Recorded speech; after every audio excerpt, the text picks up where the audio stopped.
Alright. Alright. All of my preparations have prepared me for this moment. I suppose that is the point of a preparation. Welcome to today's stream! I put a lot of work into it. I don't know why. I guess I just wanted to be able to teach you guys a thing or two. Yes, regular Tomoe is out today. Manager Tomoe has taken the reins. I think that's the right way to say it, yeah. Yeah. What do you mean, who am I? I'm the manager.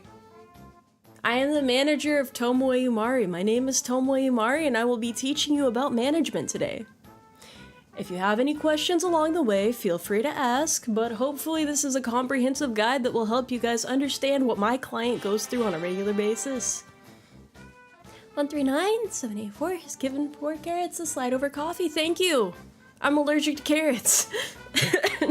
No, not really, but... Who took my ears? What do you mean? I swore off the horse pills for a little bit so that I could enter this form. That's all it means. Can you use the bathroom? Probably now is the best time to do so before I get into my PowerPoint. So I organized like a rough guide type of PowerPoint, mostly because, well, you're about to understand why I didn't do a full PowerPoint, but I needed something to follow along with because I could have just done this as like a just chatting style, but it's a lot easier if I have like visuals to work with. Is it just me or does she sound different when she's like this? I hope I don't sound different. I don't think I do, honestly.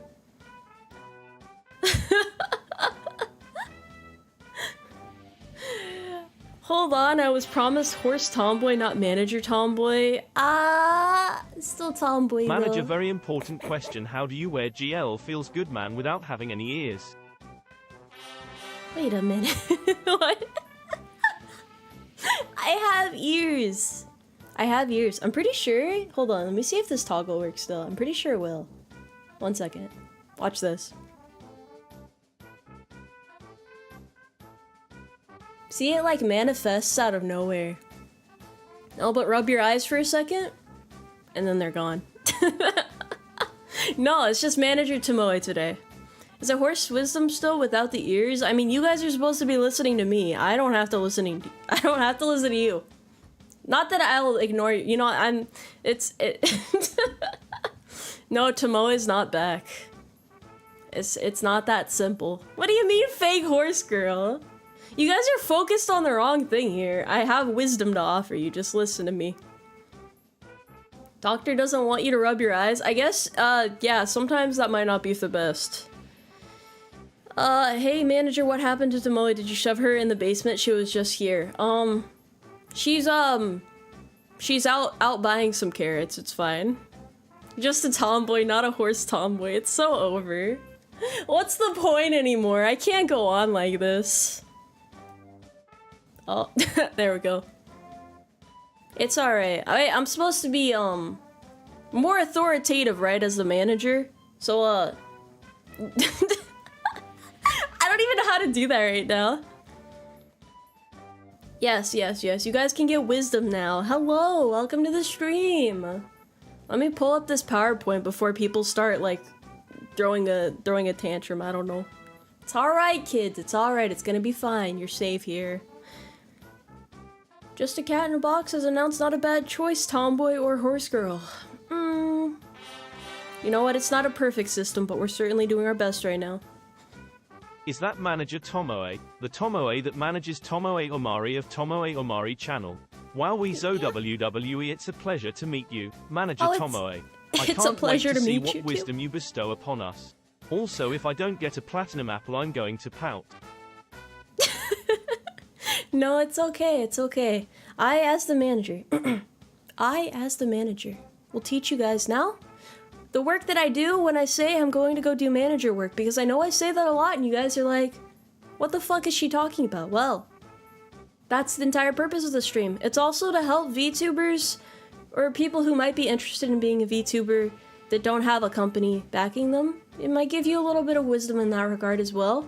As I said, I think I offhandedly mentioned it in the server actually, I'm going to be releasing a written version afterwards. That's probably going to go into a little bit more detail because I'm a little bit more eloquent with words when I'm writing them out, okay? This is mostly going to be my passing thoughts on different subjects, but I think everything should more or less be covered in that guide as well, so you can read back over it later if you don't want to listen to me ramble for like an hour and a half. Although, let's be honest, I'm pretty good at doing that too. Good evening to you as well. Alright, let me set this up real quick. It should only take a half second. Okay, sideshow. Howdy to you as well. Okay, let's do this. Nice and simple. And this is a very, very, very basic looking PowerPoint, isn't it? As I said, it's bare minimum because there was a lot of information to put together. And I was like debating whether or not I wanted to just like talk about these things or if I wanted to put it together in a more formal manner. So this is kind of what I settled on. Aren't they all basic? No, that's not true. I've done very in-depth PowerPoints before. Human Tomoe is so strong. Very professional. I do know the first thing I have in here is my schedule. Some of you guys have asked me, how do you manage to be a full-time VTuber on top of all the other stuff you have to do? Well, I'm about to show you what a daily week for me looks like. So this is my schedule, me and my manager's schedule combined, you know, Tomoe Umari and Tomoe Umari. So Monday through Friday, just as like a rough summary for this, Monday through Friday, I have military work. Now, that does not include the times where I am required to do certain things outside of work that are still relating to work, or if my schedule gets changed around, or if more is asked of me. That's a little bit different, but this is the average week. It's pretty consistent generally. Sometimes more things come up or I have to stay at work longer, but I do work very early in the morning, so since I stream in the evening, it kind of works out regardless, which is why my schedule that I release is generally pretty consistent. So yeah, the way I set that up is I have that work in the middle of the week, and then I try to get manager work done on the days where I only have to stream or have work, but never on the days where I have both of them because I don't have enough time at that point. I mean, if it's like a small task, then I can, but nah, because I wake up early, and then I get home, and then I have like an hour or two before stream, midweek, and then I have to go to bed afterwards because I wake up early again. But on the days where I don't have both to worry about, like, yeah, because pretty much all midweek except for Wednesday, I think I give myself off, typically, I have to, yeah. Sorry, I drew a blank for a second, but... No, but yeah, I work out on the days that I don't have both because those are the only times I can do it, really. But it's important to stay on top of that even when you're crunched for time. 4 a.m. wake up time, typically around then, yeah. Is our horse a fellow manager? Yes. Yes, indeed.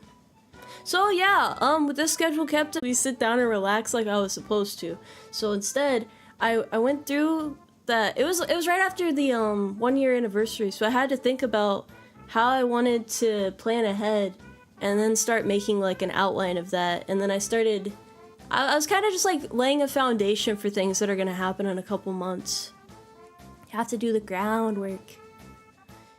How do you train to wake up like that? Gotta get to work. Gotta get to work. It is a busy schedule. It is every week. Putting Sunday as the first day of the week, is that not how weeks start? Weeks start on Sunday. This is the beginning of a new week. That's just how it is, bro. I think this is probably how it is for a lot of VTubers that have to do full-time work on top of personal obligations.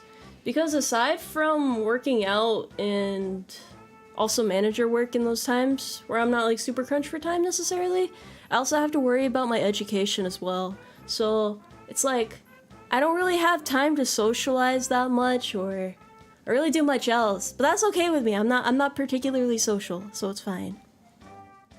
It's largely the same, yeah, man. I can't imagine just taking a day where I'm not doing any sort of work. It's hard to fathom at this point, because this has been my schedule for like over a year now. I just always want to be working on something. I have this this need to constantly progress in some sort of way.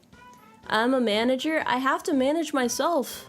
When you're an independent VTuber, you have to be your own manager. So this is the schedule, and now as for what the manager work actually means, that's what I wanted to go into with this PowerPoint. No time for war, we got work to do. So let me tell you where it starts as a VTuber, what they first look into when they're looking to become a VTuber. So at the beginning, where you would start out as a VTuber, an important thing to consider is how the fuck do I read chat? Right now, I have 2 monitors. I think for my debut stream, I did not have 2 monitors, which is very difficult to read chat because then you have to look down at your phone. You have to be constantly like this. And that's like distracting, right? You're not able to fluidly look from whatever you're doing to your chat. So it's better if you have 2 monitors so you can just go like this. When I'm looking over here, this is when I can actually read you guys. When I'm looking over here, this is my main screen where I'm usually playing a game. But if you have your streaming software up on the same monitor that you have chat, it doesn't really detract that much from it because you can look at your, well, what's being streamed out. Yeah, I don't really know what the formal name for it is. We can look at that and then that go over there. For the webcam, I forgot that I put a smoke detector there. I'm not sure why. Maybe it's because old webcams kind of look the same. It's all the same, really. Technology is just all the same. No, but I started with a webcam that did 60 FPS recording because originally when I first became a VTuber, I could only record videos with like a shitty laptop and I could only record in 30 FPS. I don't know if you guys know this, but VTube Studio is very resource demanding, so you actually need a very strong PC to be able to run it. And you need a webcam that can keep up. 60 FPS is the best way to run a model because that's how you get it to be fluid like this. But the more important thing to be able to get it fluid like this is to use an iPhone tracking. I don't know how much you guys know about that, but iPhone tracking is a lot more sophisticated than most webcams. If you use a webcam, then you're going to have to manually set up independent parameters and stuff, even after you receive the model, because, you know, it's a lot more, I don't know, it's how do I explain it? It doesn't really register as much as the iPhone does. So that's why you have to do additional setup. Eat Cannon has given 5 carrots to say Tomoe should do a smasher pass on US military weapons. I guess destructively that makes sense. That might be a little bit tricky, but I kind of see what you're talking about. Yeah, man, iPhones are great though. For this, I normally use Android, so I had to buy an iPhone just for tracking, and it never leaves its spot on its mount above my computer, even though my actual phone barely fucking works anymore. I can't even open attachments in my texts, but that's not important. Another thing that's important to consider is sound quality, because for some reason, everybody gets shitty Blue Yeti microphones. I don't really see why. I guess they're cost efficient, but it doesn't really matter how good of a microphone you get if you don't set it up properly. And an important part about that is being able to route your audio independently for different things. So you can adjust the volume of games, background music, your own audio, collab partners. If you have a proper setup for it, then it works out. You also have to have filters for your own voice. You have to muffle background sound as much as possible. There's a lot that goes into it. My editor handles my audio as well for me, so I don't really know much about that stuff, but he helps me with that one, so yeah. But it's important though. It is, because like imagine you find a random VTuber, you think they're cool, and then you listen to them, and it sounds like they're talking out of like a really crunchy Xbox Live mic. That's not good. It's just not good. It's mildly distracting, to say the least. Ranger21 has announced how many monitors are too much. I would say anything beyond 3 is probably a little bit excessive. I mean, how the fuck do you even look that far over? Doesn't make sense. Eventually I'll get a 3rd monitor, I just can't really justify it right now. Blue Yeti is considered the industry standard. I mean, I guess. I don't actually have a Blue Yeti mic. I think my mic is like $150 or something. And it's lasted me all this time. You don't really need like one of them fancy ones that has like a whole audio. There's like independent boxes you get where you manage the audio and stuff. No, you can get a USB mic and make it work. You just have to know what you're doing. You have to know how to filter it properly and set it up right. Rubber shoulder is given 5 curious to say, not gonna lie, if it's a gimmick stream, crunchy audio sounds funny as hell and I'd stick around. I mean, yeah, for a gimmick stream, but not every stream. Okay, not every stream. Tomoe, why don't you have a 360-degree monitor setup? You know, I hope I can get there eventually. I feel like that'd be hard to stream on though. But if I had like a really good swivel chair, it could work. It could totally work. Do I mean a preamp? I think that might be what it's called, yeah. I don't know when I'm gonna ever upgrade my audio. You guys tell me it's fine, so I'm gonna assume that it's fine. I'm gonna assume that it's fine for now. If you don't have like a good webcam or iPhone for face tracking, could one be a PNG tuber until they get the funds for it? Absolutely, because I don't think PNG tuber requires any face tracking software. It's also a pretty cost-efficient way to start out as well, because I mean, all you need to do is get a PNG, and usually reactive PNGs are around $100 or so, whereas I think most low-end models run somewhere around, I want to say like 600 to 1K at this point. It's become a lot more accessible than it was when I first started VTubing, although I wasn't around at like the beginning of the beginning, but it's definitely way easier than it was before, because you used to have to like scour the depths of Twitter to find any sort of vaguely reliable person that you could commission, and then it's just got kind of sketchy. But now it's like a lot of artists offer model commissions and stuff, and you can get in their wait lists, and typically models take somewhere around like, I would say at least expect 3 months to 5 months for a model. It depends on their workload and stuff. They'll let you know beforehand. It's called X now. I'm sorry. No, don't worry, I'll go into that a bit more in a second, but optionally as well, you can get a Stream Deck. Now, Stream Decks are useful because it allows you to easily access hotkeys. You can link different toggles to it, you can link scene transitions, you can do soundboard effects, all sorts of things. It's basically, well, what you see here, it's a physical interface where you connect different hotkeys to the buttons, and you can like adjust how they look on it, and it updates every time your PC loads. It's not really too bad. I was thinking for a second. Yeah, I remember one time I like hooked it into the wrong USB port and it didn't really work properly. It didn't work. You need a certain power of USB. So yeah.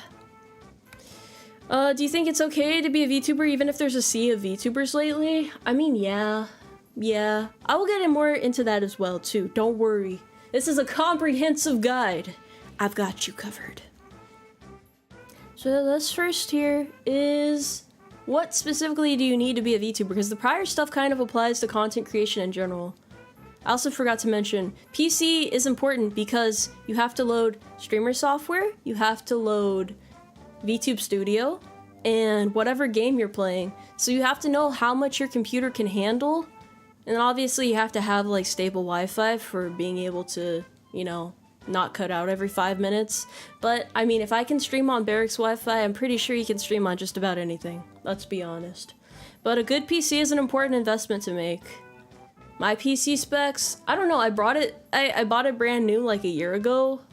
It was a pretty expensive build, but I just didn't want to have to upgrade again for a while because I don't actually know how to build PCs myself. I bought well, I wouldn't say pre-built, but I had to like put the things together, and then I bought it assembled. It was pretty reliable. I know that's not the best way to buy a PC, but it is if you're like me and don't want to assemble Lego kits with very expensive parts. Could probably stream on a Sapphire puck. I don't know what that is actually. Cable connection is more stable than Wi-Fi. Not all of us have access to cable connection, okay? I know that's more reliable. Screw 3 monitors, have 3 PCs all plugged into one monitor. I don't know about that. 96% of USB mic users think they all need to place the microphone on desk in front of them, right? Oh.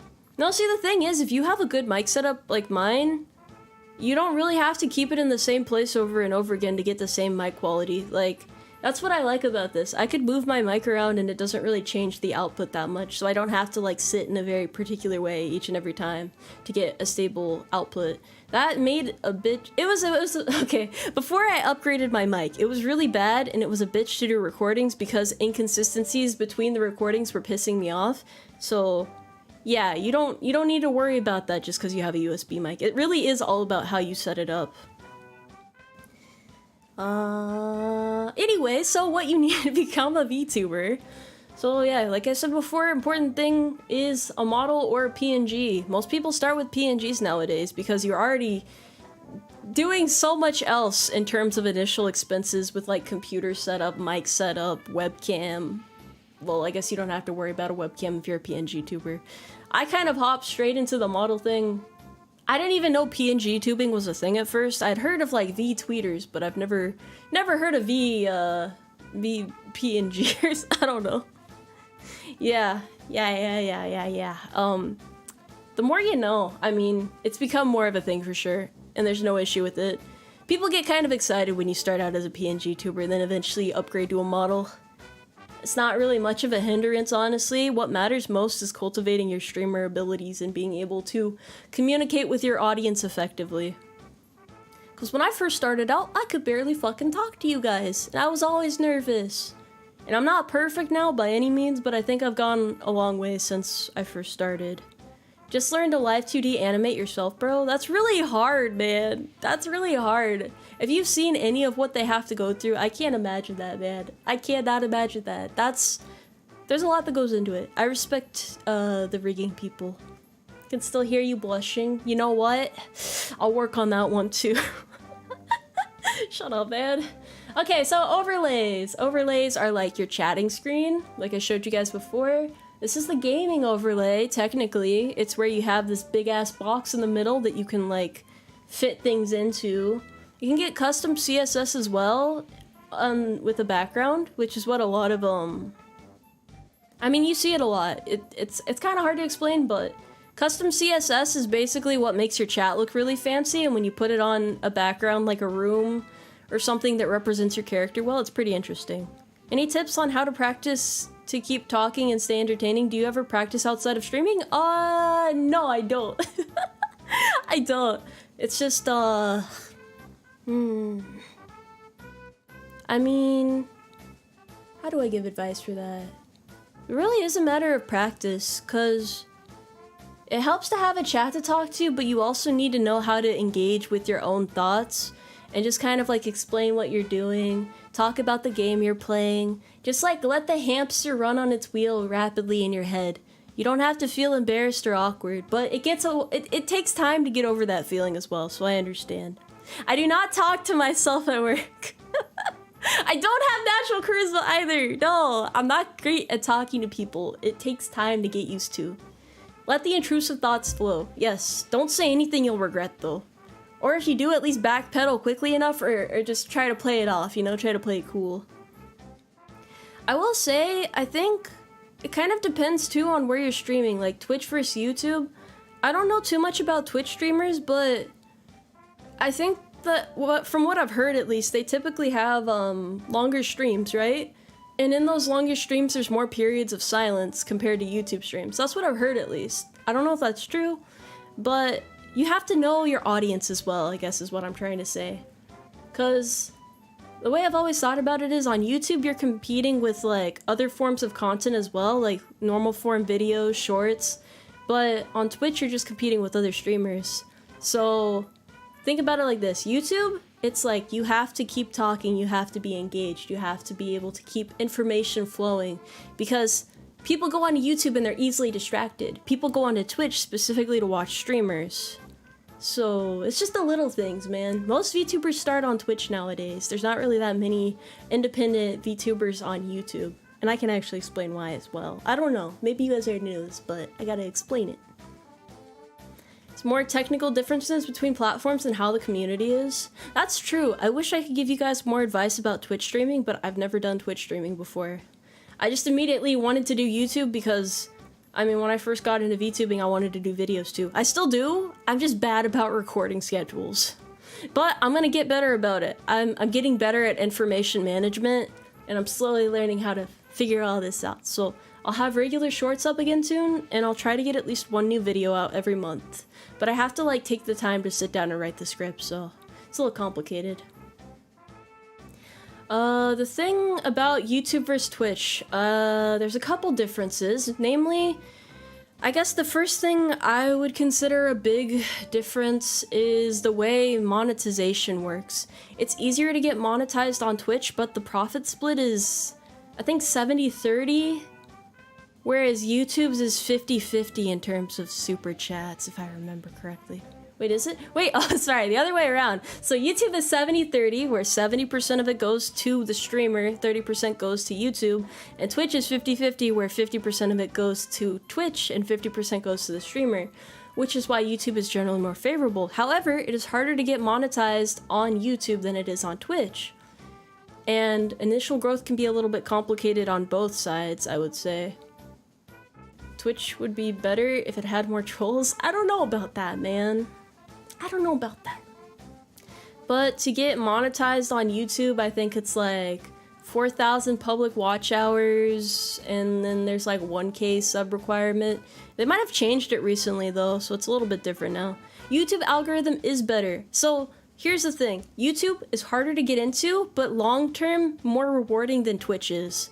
Twitch is easier to get into, but long-term you have more competition. Now the other side of things is that more VTubers are on Twitch than YouTube, so it is easier to network with other VTubers if you are on Twitch already. Not to say that you can't do like cross-platform collabs, because you definitely can, but a big way that VTubers meet other VTubers is through raids. Or, you know, it at least makes it a little bit easier to talk to somebody you've never talked to before. It's like, hey, you raid them, and then they like know who you are, and it's like a crazy thing. And it's a lot easier to do raids on Twitch, because setting up raids is possible on YouTube, but there's a little bit more that goes into it, and it's kind of a bitch to do. It's possible, but there's like a lot of comparisons and contrasts, and I don't know what Twitch's future is looking like. YouTube's pretty stable for now. Another thing I will say that YouTube does better than Twitch is ads, because I can control the ads here. You guys don't have to watch like 50 minutes of ads to join the stream. But I tried going onto Twitch for a minute.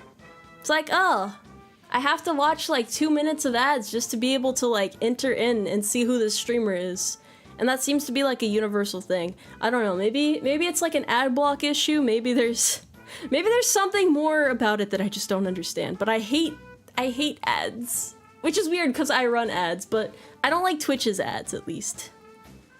It is pretty huge. Okay, mind you, I should also say I'm extremely biased because I love YouTube and I hate Twitch. I don't hate the streamers on Twitch though. There's some really cool VTubers on Twitch. But as a platform, I'm not really a fan of Twitch. So if you guys ever need advice on how to stream on YouTube or anything like that, I can definitely help you with that, but I can't help with Twitch. That was, I guess, my main point. I don't even know how I ended up going on that tangent. Yeah, so another thing you need as a VTuber is a logo. Mine is in the top left corner. They're pretty easy to get made, to be honest. A lot of graphic designers are willing to do them.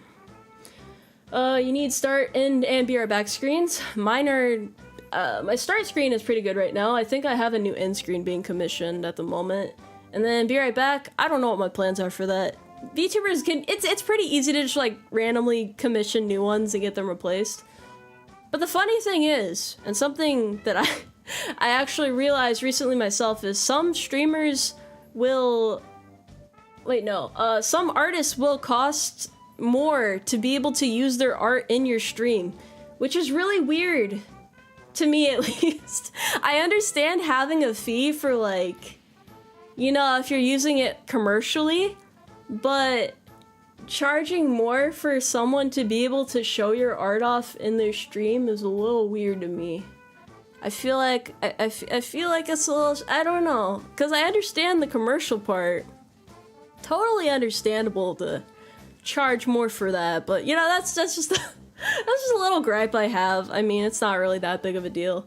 The thing about the starting, ending, and be right back screens is you'll notice a lot of them are animated, so you have to look for artists who will do animated screens specifically because they have to cut the art into several pieces for you to be able to give it to someone capable of rigging it at that point, and that typically costs a fair amount. Is it tricky commissioning art on Skeb? No, it's actually pretty easy, especially because if you have like a reference sheet available or any like references for like poses and stuff, that's all you really need, and then you give like a text description and you send it in, and then you give the payment on how much you want to pay, and then you just kind of wait from there. Manager isn't a horse, that's true. Gotta keep your loading and be right back screens a secret? Maybe, yeah. Are you guys distracted by my manager's presence? I'm sorry. I'm so sorry. It's just the best way to do this. As the manager of Tomoe Umari, I have to keep it professional, you know? The other thing you need to get commissioned is a stinger, which is the TV screen thing that you see when I switch scenes. That's a stinger. It's just a smooth way of transitioning. I mean, I guess you don't need to get one if you're like on a budget for that, but they're typically not too expensive, I don't think, and they're kind of nice. It just kind of is another part that helps tie everything together. But the last thing is VTube Studio. It's pretty easy to get. It's on Steam. It's not too expensive. You're afraid of a language barrier? No, there's an automatic translation. I think they have like people who will translate everything. Skeb management. Yeah, they translate requests, so you don't have to worry about a language barrier. Do you know any open source VTuber related software? I'm annoying and like to use free and open source software. For VTubing? I don't know if there are any, to be honest. I only know about VTube Studio. It's kind of like the standard of the industry, I guess you could say. Industry standard. They don't really have much competition because it has everything you could need to VTube. It's not free, but it's not that expensive either. So yeah, I'm sorry. I don't know any shortcuts around that one. You'd have to dig a little bit deeper. How good of a PC do you need? I'm gonna say this, VTube Studio is like deceptively demanding on a computer. Like it is very hard to run. So I would definitely look into getting one of the higher end PCs. You don't need like one of those crazy computers, you know, like literally as good as you can get computers, but you need something that's up there for sure. Definitely up there. Why does Tomoe's manager sound so similar? Because I am Tomoe. I am Tomoe. Tomoe is the manager of Tomoe. That's that's just how it is, man. I don't make the rules. Yeah, you need a beefy PC. That's what you need. Optional commissions are emotes, which I'm gonna get another batch of emotes soon because I reached enough members to be able to have more, which is exciting. I think YouTube has a certain amount of emote slots. When you're on Twitch, you can get animated emotes. Hopefully, YouTube eventually adds animated emotes. That would be so awesome. That would be amazing. Do you need all of those before streaming, or can you get and add them over time as you stream? Okay, so the ones I can say I would recommend having, at least at first, is if you want the bare minimum, probably a chatting screen, gaming, and PNG, maybe a logo at first, but you don't necessarily need a logo. So chatting screen, gaming screen, starting, and I would say probably have an ending too. I probably should have summarized that better, but yeah. Start, end, chat, gaming, PNG, just like this. And that's all you need, really. You don't need all of it. It's just, it helps tie things better together. Gosh, I cannot speak today. That's fine though.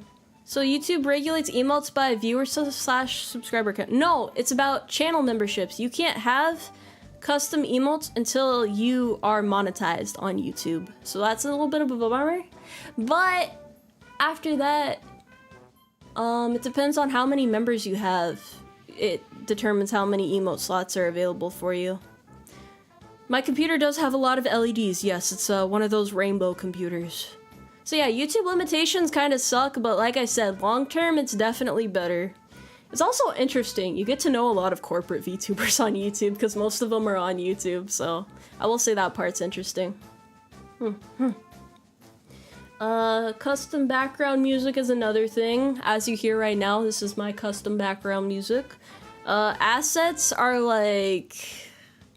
You know when like karaoke, they have custom mics sometimes? You have some VTubers who have like little controllers and stuff.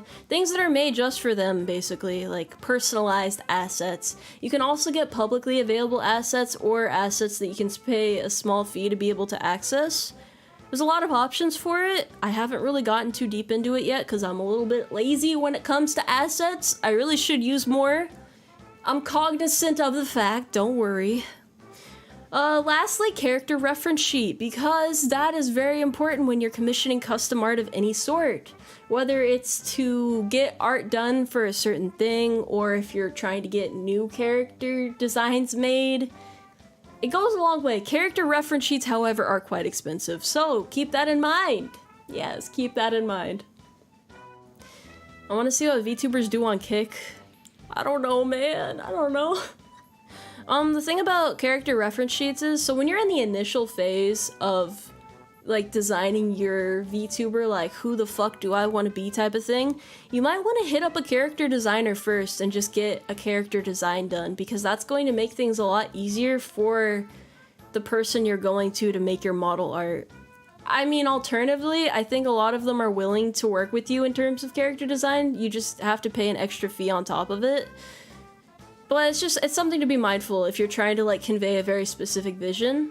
That's just something to consider. Because a lot of you are probably, if you're not super deep into VTubing right now, you're like, maybe I want to be a VTuber, but I don't know how the fuck I want to look yet. You just have to find somebody who's willing to work with you and make your vision come to life.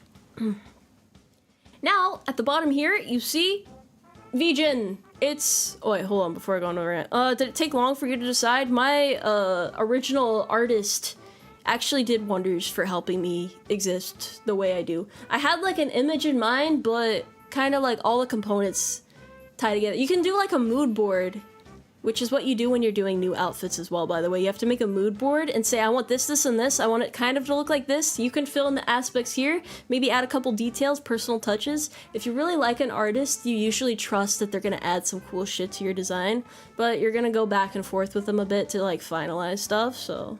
That's just how it be. I will say again. Well, no, I haven't said this at all. So simplified designs versus over-designed VTubers. I don't know if you guys have known this, but there's been a lot of really complicated VTuber designs coming out lately, which is cool. Like, you see it and you're like, holy shit, that's a lot of moving parts. But for one, those usually are more expensive models. For two, those are probably a bitch for any artist to like work with your design. Like if you're ever getting custom art made for your character, they're probably gonna miss some details. So that's another thing to keep in mind. Three, over-designing a character can often detract from a couple aspects. It's hard to explain, but if you look like a gacha character, it's not always a good thing. Sometimes it's a good thing, but it's not always a good thing. So sometimes less is more, I can say that much. Trying to make fan art for those crazy designs. I mean, it looks so cool. Like, you see it, you're like, that's amazing. But it's like so much going on. Where am I supposed to look, you know? Simple is usually better. I feel like it's harder to make a simple design that's really effective than it is to like make something really complicated that just, it's like, wow, but the effectiveness isn't quite the same, I guess you could say. At the same time, I do think those models are cool. I just don't even know how they conveyed what they wanted to the artist in the first place. Maybe start easy and then go more into detail later. Yeah, I guess you could go into more detail with like custom outfits. But even then, like, it's weird because it's... I don't know. A lot of VTubers... I'm trying to put this in like the most polite way possible. There are some VTubers who will get into VTubing. They will make a very complicated setup. Like, they will pay for like high-end art, best model imaginable, like all of this fancy shit, and then they just don't stick with it. And it's like, okay, you're paying more to be able to do all of this in the first place and hope that more people will check you out, which is generally true. If you have like a super cool looking model and everything is like all shiny and fancy, people will feel more compelled to like take a look, at least see what you're about, you know?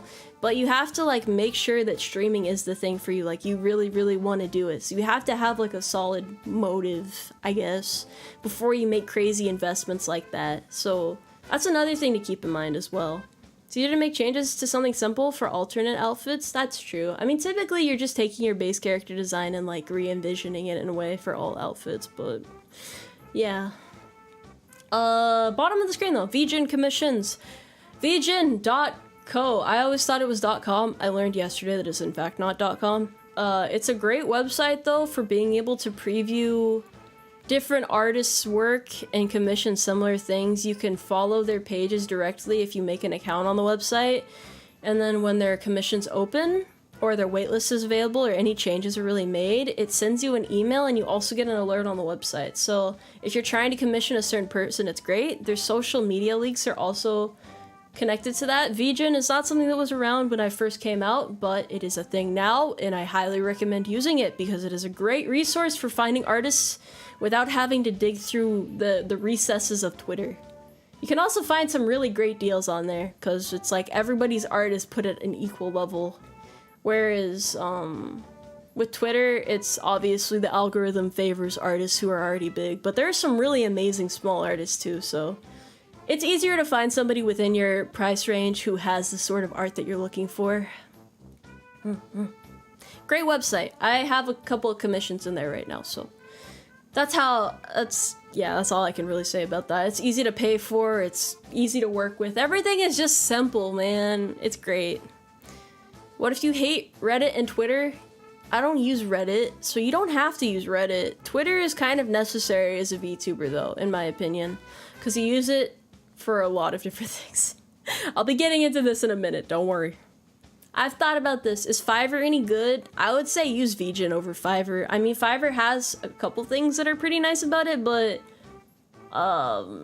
it's not the best for VTubing in my opinion. It's good for like, I would say if you're doing like intro videos and stuff, I know a lot of people use Fiverr for that, but you don't need like an intro video, or you don't need fancy videos like that. You don't need them, but you can if you want. What the hell is VGen? It's a website for commissions. Oh, it's for commercial. Will I ever get a ghillie suit or a digicami outfit? I don't know. I kind of stick to my own theme. I do have some things in mind that I'm working on right now, but those will be revealed soon. Yes, very soon. Alright. Okay, there's actually a lot left to this PowerPoint. I feel like I'm rambling a lot, but maybe that's also the point. I'm trying to explain everything I can. Is it needed for a VTuber to stick to a schedule? I feel I would never stick to a schedule if I streamed. Schedules are helpful for your audience because they make it easier for them to know when they can tune in and consistently find you. You do not need a schedule, however, it is highly recommended because consistency is very important in terms of any sort of content creation. Even if you're just like trying really hard to make it work. I mean, at least have like one scheduled stream a week if that's all you can manage, man. That's all. That's all you gotta do. You gotta start somewhere and figure out what's comfortable for you. I'm guessing Fiverr is better to commission editing. I think you can commission editing on VGen. I just haven't tried it yet, so I can't really recommend it for sure. A manager rambling? I know. It's crazy. But this is management. Yeah, what's up next? Management's up next. I'll explain the details of management because we're still only scratching the surface. All of that shit before is not what I meant when I meant manager work. That, well, I guess some of the commissions are kind of, because I still am commissioning new things. The commissioning never really stops as a VTuber. You are always relying on artists and you have to be patient with them and willing to work with them. And that's just a part of it. But there's a lot more to being a VTuber manager than just commissions. So for time management, you have work-life balance. So before you get a solid schedule going, you have to know how much you can reasonably take on without burning yourself out. Which is kind of hard. You have to experiment a little bit. You have to try different things. I mean, my schedule wasn't consistent for a while, but that was also because my work situation was changing around a lot. And military work always comes first. I can't really do much about that. Yeah, health management's also important. But once you get work-life balance figured out, then you can start releasing schedules regularly. I release them on my community page, Twitter, and my Discord as well. It's good to have different places in case people are like vehemently against like one way or the other. Some people are very particular about it, but you want to make that information as accessible as possible. You also want to plan ahead. So the thing about commissions is certain things take longer than others. I know that sounds really straightforward, but hear me out here. So if you want like a 3D model, those can take like 6 months to get developed depending on the work queue. Models typically have longer work queues. So you have to know what you want like half a year or more in advance before you even get into it. You have to prioritize, yes. You want to work on time-sensitive things first, and you want to have a rough schedule of like even like a year out sometimes, depending. It's really, there's so much that goes in it. This was most of what I was doing last week, was making a rough schedule for what I want to do next year. Because, think about it. For like a 3D model debut, for example, you want to commission a 3D model, you want to at least get a place in a wait list, and have the budget set aside for it. You need to think about what technology you're gonna need, and then you have to think, okay, do I want like a custom 3D background type of thing that I can interact with people in?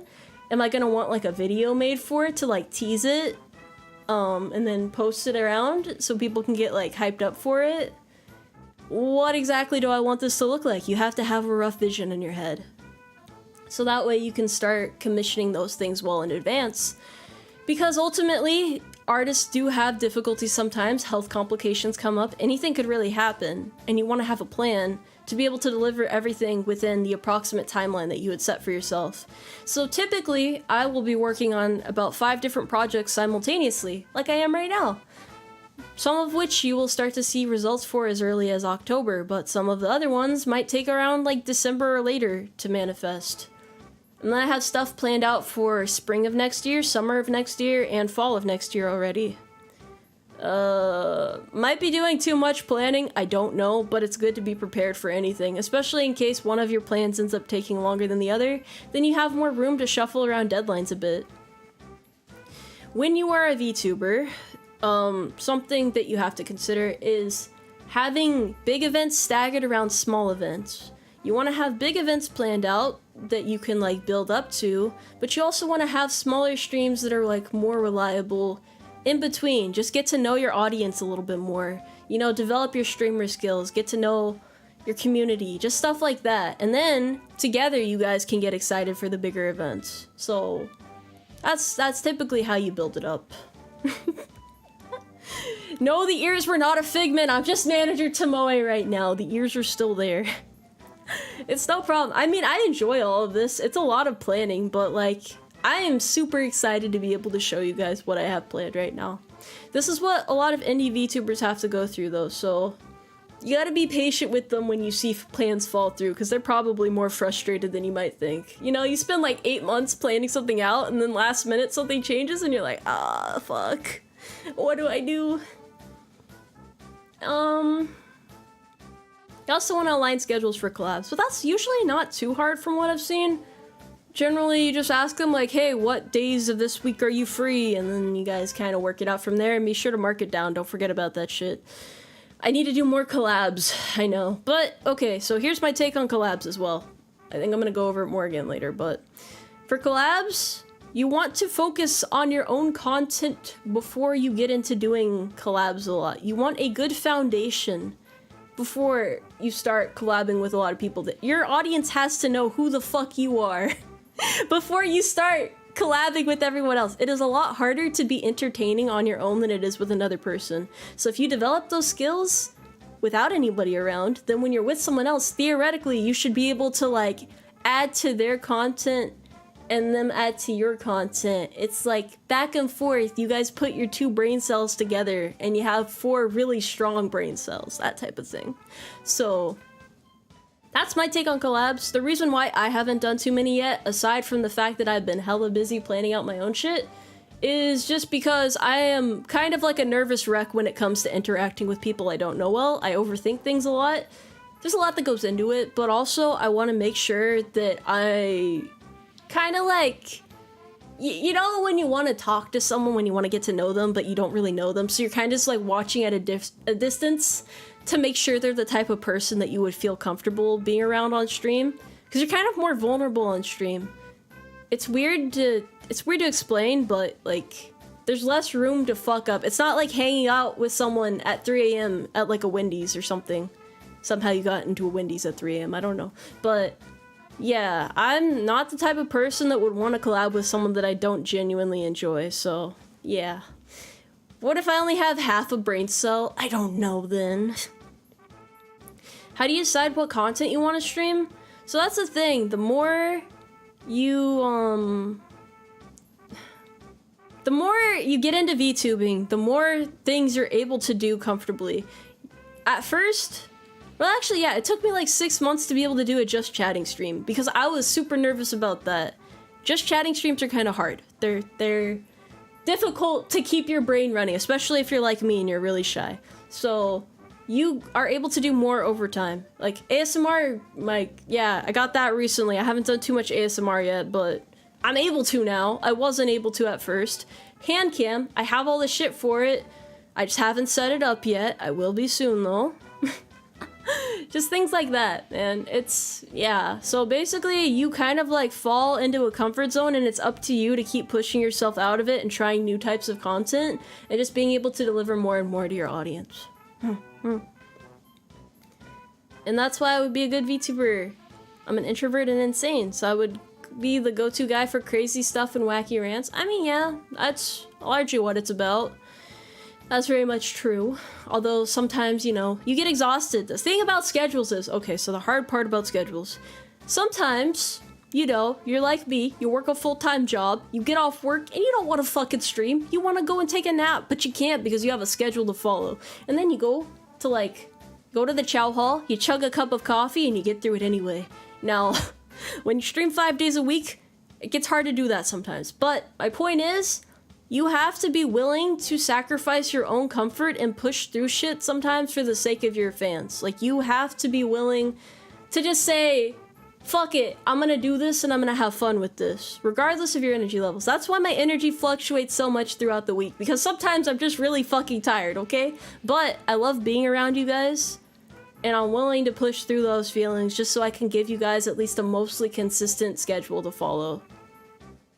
So yes, that's something to keep in mind as a VTuber as well. You will have to make sacrifices, but you're doing it for the people you care about, so it really isn't that bad. I'm not trying to scare you or anything. I'm just saying, you gotta be mindful of that. Is that why so many streamers are high on cocaine? I don't think that's a thing. Okay. I probably should have had water nearby. I didn't think this through, really. Be sure to hydrate a lot when you're streaming, by the way. I have orange juice. I guess that's close enough. I'm gonna drink orange juice now. So the second part is actually really important and not something you really think about when you're getting into VTubing for the first time. At least it's something a lot of VTubers learn the hard way. Health management. Now, this is kind of a weighted subject because I don't know if you guys follow the VTuber side of Twitter, but there's a lot of drama. There's a lot of toxicity. There's a lot of people dragging each other through the mud. There's a lot of screenshots that are leaked of private conversations. There's a lot of he said, she said, back and forth, trying to get people to side with each other. It's really fucking hectic, right? And the reason why I don't participate in it personally is because it's bad for your mental health, for one. For two, I don't think they often consider that they are public figures. When you go out there and put your opinion out there, like, your fans see that. They see the way you're acting. And it's like, it's not always easy to defend. Sometimes people lash out without thinking about it, but it's kind of up to you to, like, moderate your thoughts, to, like, take a deep breath. I feel like even if your friend is wrapped up in drama, you're not obligated to speak up on it. You're not obligated to point to your fans and then point at the drama and say, this is what's going on. We have to turn against this person because my friend doesn't like them and they're having problems with them. I need you guys to stand up for them with me.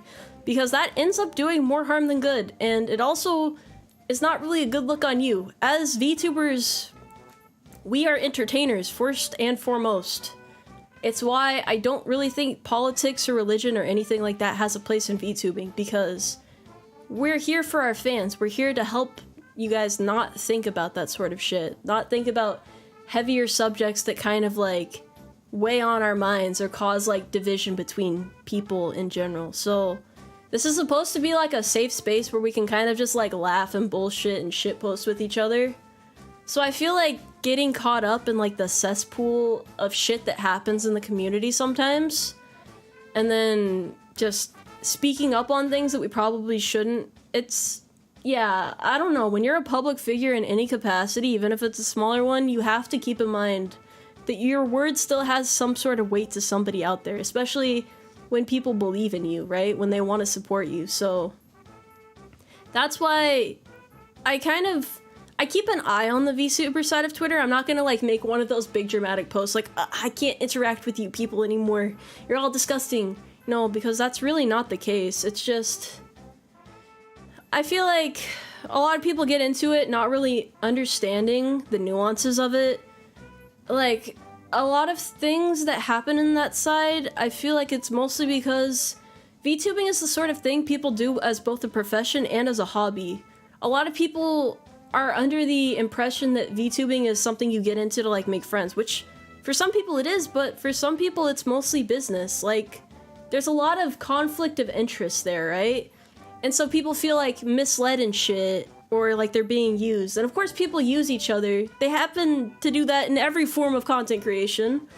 So you have to really like know what you're getting into and just think about who you want to interact with. You can't just trust everything that you're told, you know? I don't know, the entertainment world in general is like that though, but somehow things just seem like they're getting worse and worse. People are getting canceled every other day. Someone did some really heinous shit, like logs upon logs are leaked. And I don't know about you guys, maybe this is just me, but I don't know if I'd want to be friends with somebody who's like posting logs of our personal conversations on Twitter. Like, I see VTubers do that and I'm like, I don't know if I'd feel safe as your friend. Like, I know you're only doing this to like raise awareness of a situation, but it's really awkward. I don't know, man. Maybe I'm a dick for saying that, but it's just, I think about these things a lot. But that's not even all of the mental health aspect of it though. That's just something I know a lot of people are skeptical about when they're like, I want to be a VTuber, and then they see that at the door and they're like, it's complicated. Just know you don't have to engage in it. That was my main point. You do not have to engage in it. Another part about health management in VTubing is that it's important to interact with your community, but you have to keep in mind that some people who join your community for the first time are not always aware of your boundaries. So you have to constantly reassert your boundaries, which can be very exhausting. Not everybody's going to treat you like an actual person as well. Maybe it's because it's a model instead of like a face or something, but some people will just absolutely say really horrible shit about you that you are not comfortable with, and you have to let them know that that's not okay. You have to rely on your community to also let them know that's not okay. But eventually it can wear down on you a lot. And then of course there's feelings that I guess you would have in any sort of content creation where it's like, oh, what if my content's not enough? What if I'm not doing enough? What if they would rather have somebody else instead? Just like people being competitive, people feeling really depressed, like all of these aspects stack on top of each other, and it's just not good. I'm not trying to paint VTubing out as this like super bad, horrible, toxic thing, but I want you guys to be aware of the bad sides of it as well if you actually are considering doing it.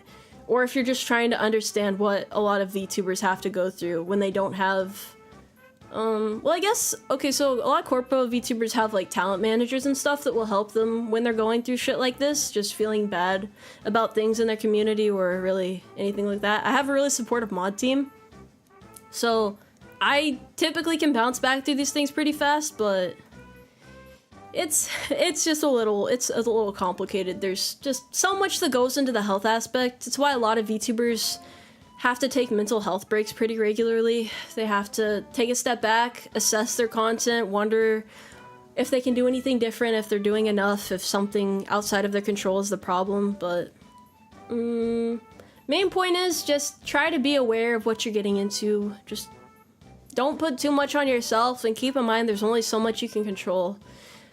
A big part about being a content creator in general is just slowly trying to make the change in mindset to focusing more on the positive comments than the negative comments, because no matter what you do, once you get to a certain point, there are going to be people who just hate you for like no reason.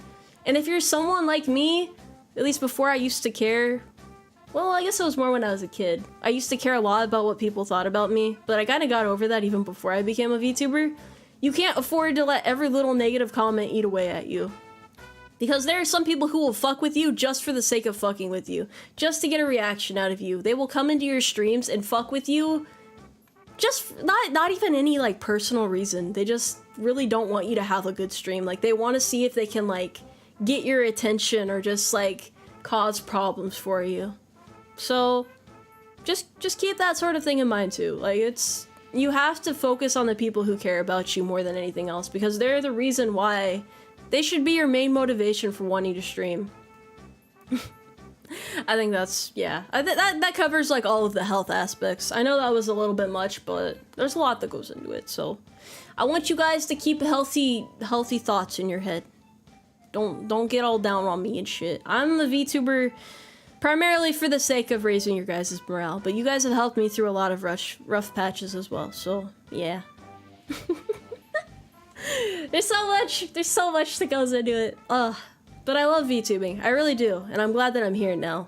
It ain't always perfect, but learning how to manage the bad aspects more just makes the good parts of it that much better. You keep healthy too? Yeah, I'm doing pretty good. I mean, I've been in this for a year now. It's not too bad. I'm going to bully you, Tomoe. I'm upset with this content. It's too in-depth and being presented in too interesting of a way. I'm just trying to give as much helpful information as I can. I don't know if it's, like, perfect. It's definitely not, but, you know. It's nice to be able to share these thoughts and just explain the sort of work that I have to do behind the scenes to be able to make all the streams I do happen. Of course, you know, I have a lot to work on still, but yeah.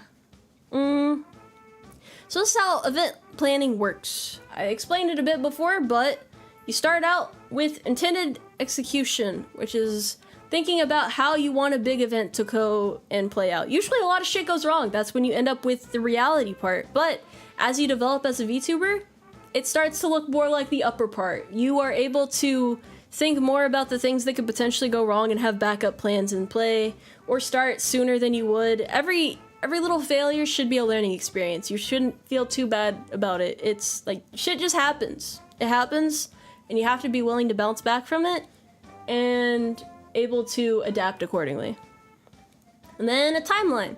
So you make a plan, you think about all of the shit that you want to happen, all the things you need to commission to make it happen that way, and then you make a timeline for it, which is usually pretty far out. You should give yourself like a little bit extra time in case something goes wrong or the artist needs more time. And then once you have that timeline, find an artist to commission, which, like I said before, VGen is a good place to do that. But you could also just look around on Twitter if you have like a particular artist in mind that you want to work with, because not all of them are on that website. But Twitter is a great place to look. I know a lot of you hate Twitter. I mean, X, yeah, whatever. It doesn't matter what it's called. But when you're a VTuber, you kind of have to use it. It's tough, it sucks, but it's where you network, it's where you find artists, and it's where you keep track of things that are going on, so you can at least have like a vague idea of the situation. You don't want to like be completely in your own little bubble, but you don't want to like just blindly go with the flow. Backwards planning, yeah! That's Twitter. Twitter is a cesspool, but here's the thing. Like I said before, you don't have to interact with anything you don't want to interact with. You can block people, you can mute people, you can scroll past posts that are really fucking weird, or you can just like read it and side-eye it and be like, why are people like this? Alright, well, not my problem, and then keep going. You don't have to interact with the toxic shit on Twitter. And there's a lot of really cool and amazing stuff on Twitter. Like, I have a lot of just animals on Twitter that I follow, animal pages. I don't know, it makes me happy. It's not really relevant to my work, but if I have to look through my timeline, then at least I can see some positive things to balance it out. Another important part about Twitter is keeping track of your mutuals.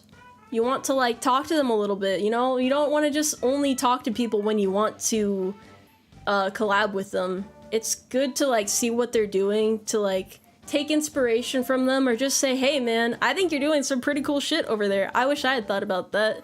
Or, you know, it's interesting to see what other people come up with. I really like it, and I'm excited for just a couple of my mutuals plans. I don't know, it just makes me happy because like I get to see the cool art that they commission. They're probably super happy to be able to share it too, and it's just it's one of the fun parts. Okay, it's one of the happy little things. Just got find good friends. Okay, find good friends.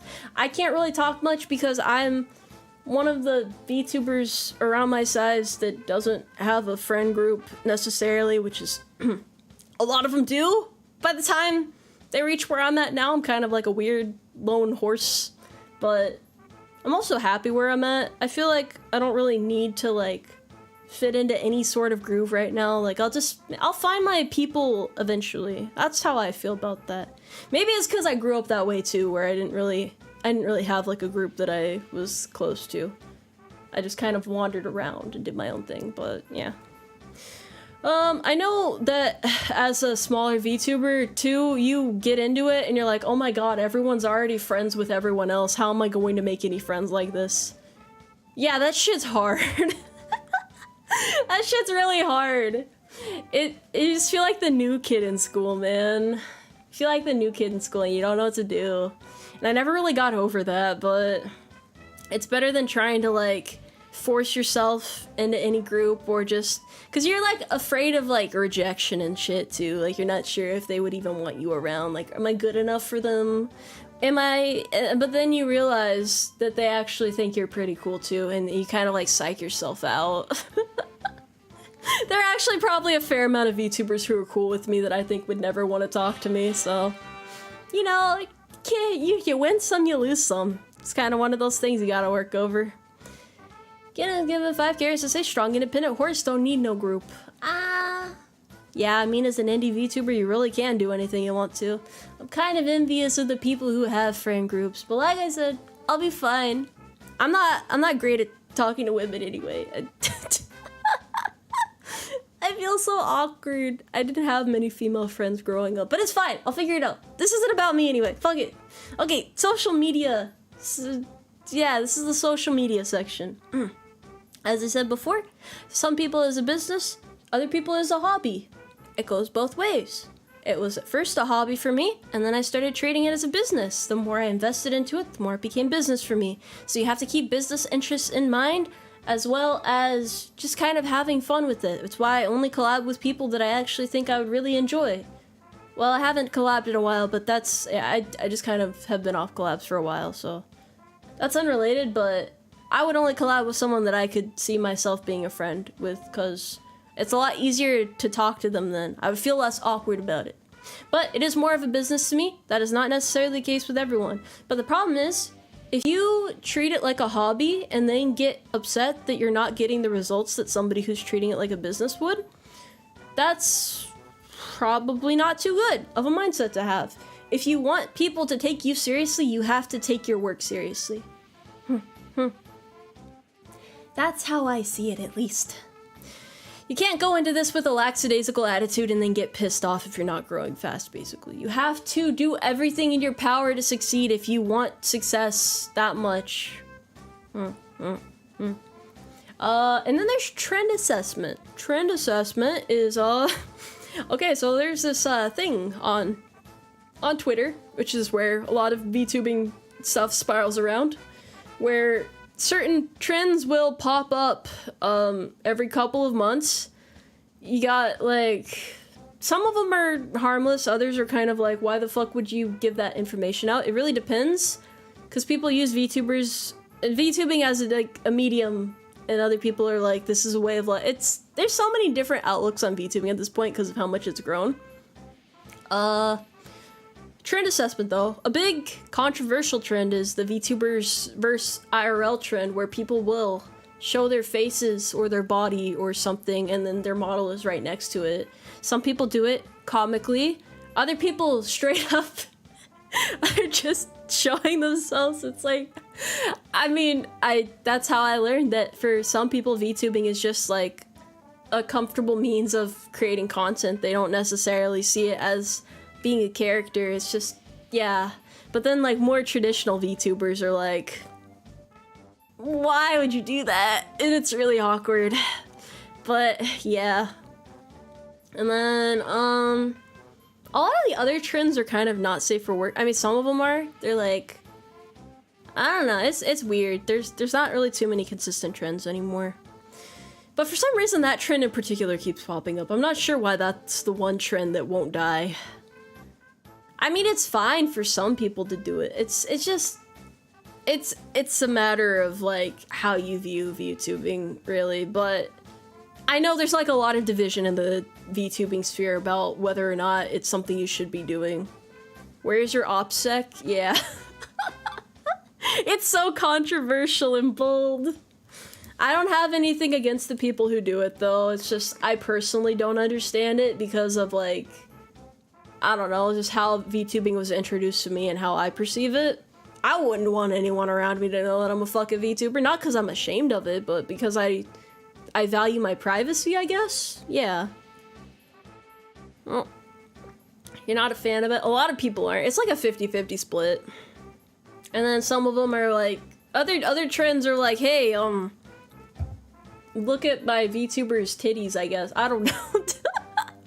I don't pay too much attention to VTuber trends. Oh no, another big one is like, there are engagement bait trends, a lot of them, like support threads and stuff that a lot of smaller VTubers fall for. Okay, so here's the thing.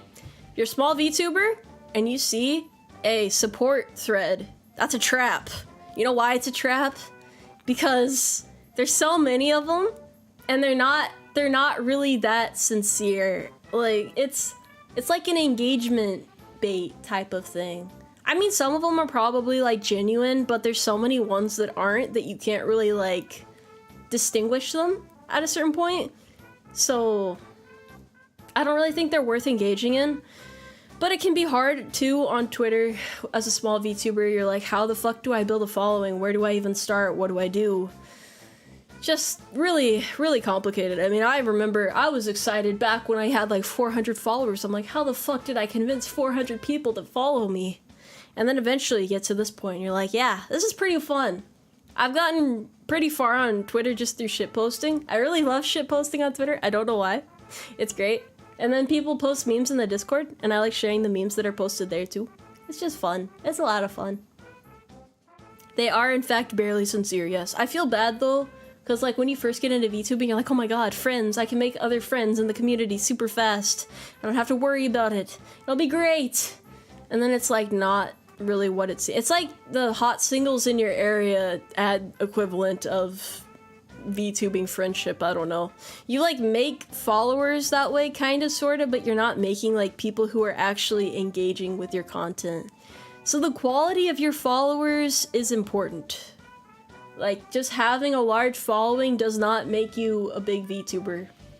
And then you have people who do shit like that who get big followings on Twitter, and then you like look at their streaming account on Twitch or YouTube and there's like 10k followings on Twitter and like 100 people on Twitch or YouTube. I think those are mostly V-tweeters though. So V-tweeters, it's a derogatory term. It's not necessarily that bad. Like, it's not bad to be a V-tweeter, but there's like negative connotations behind it.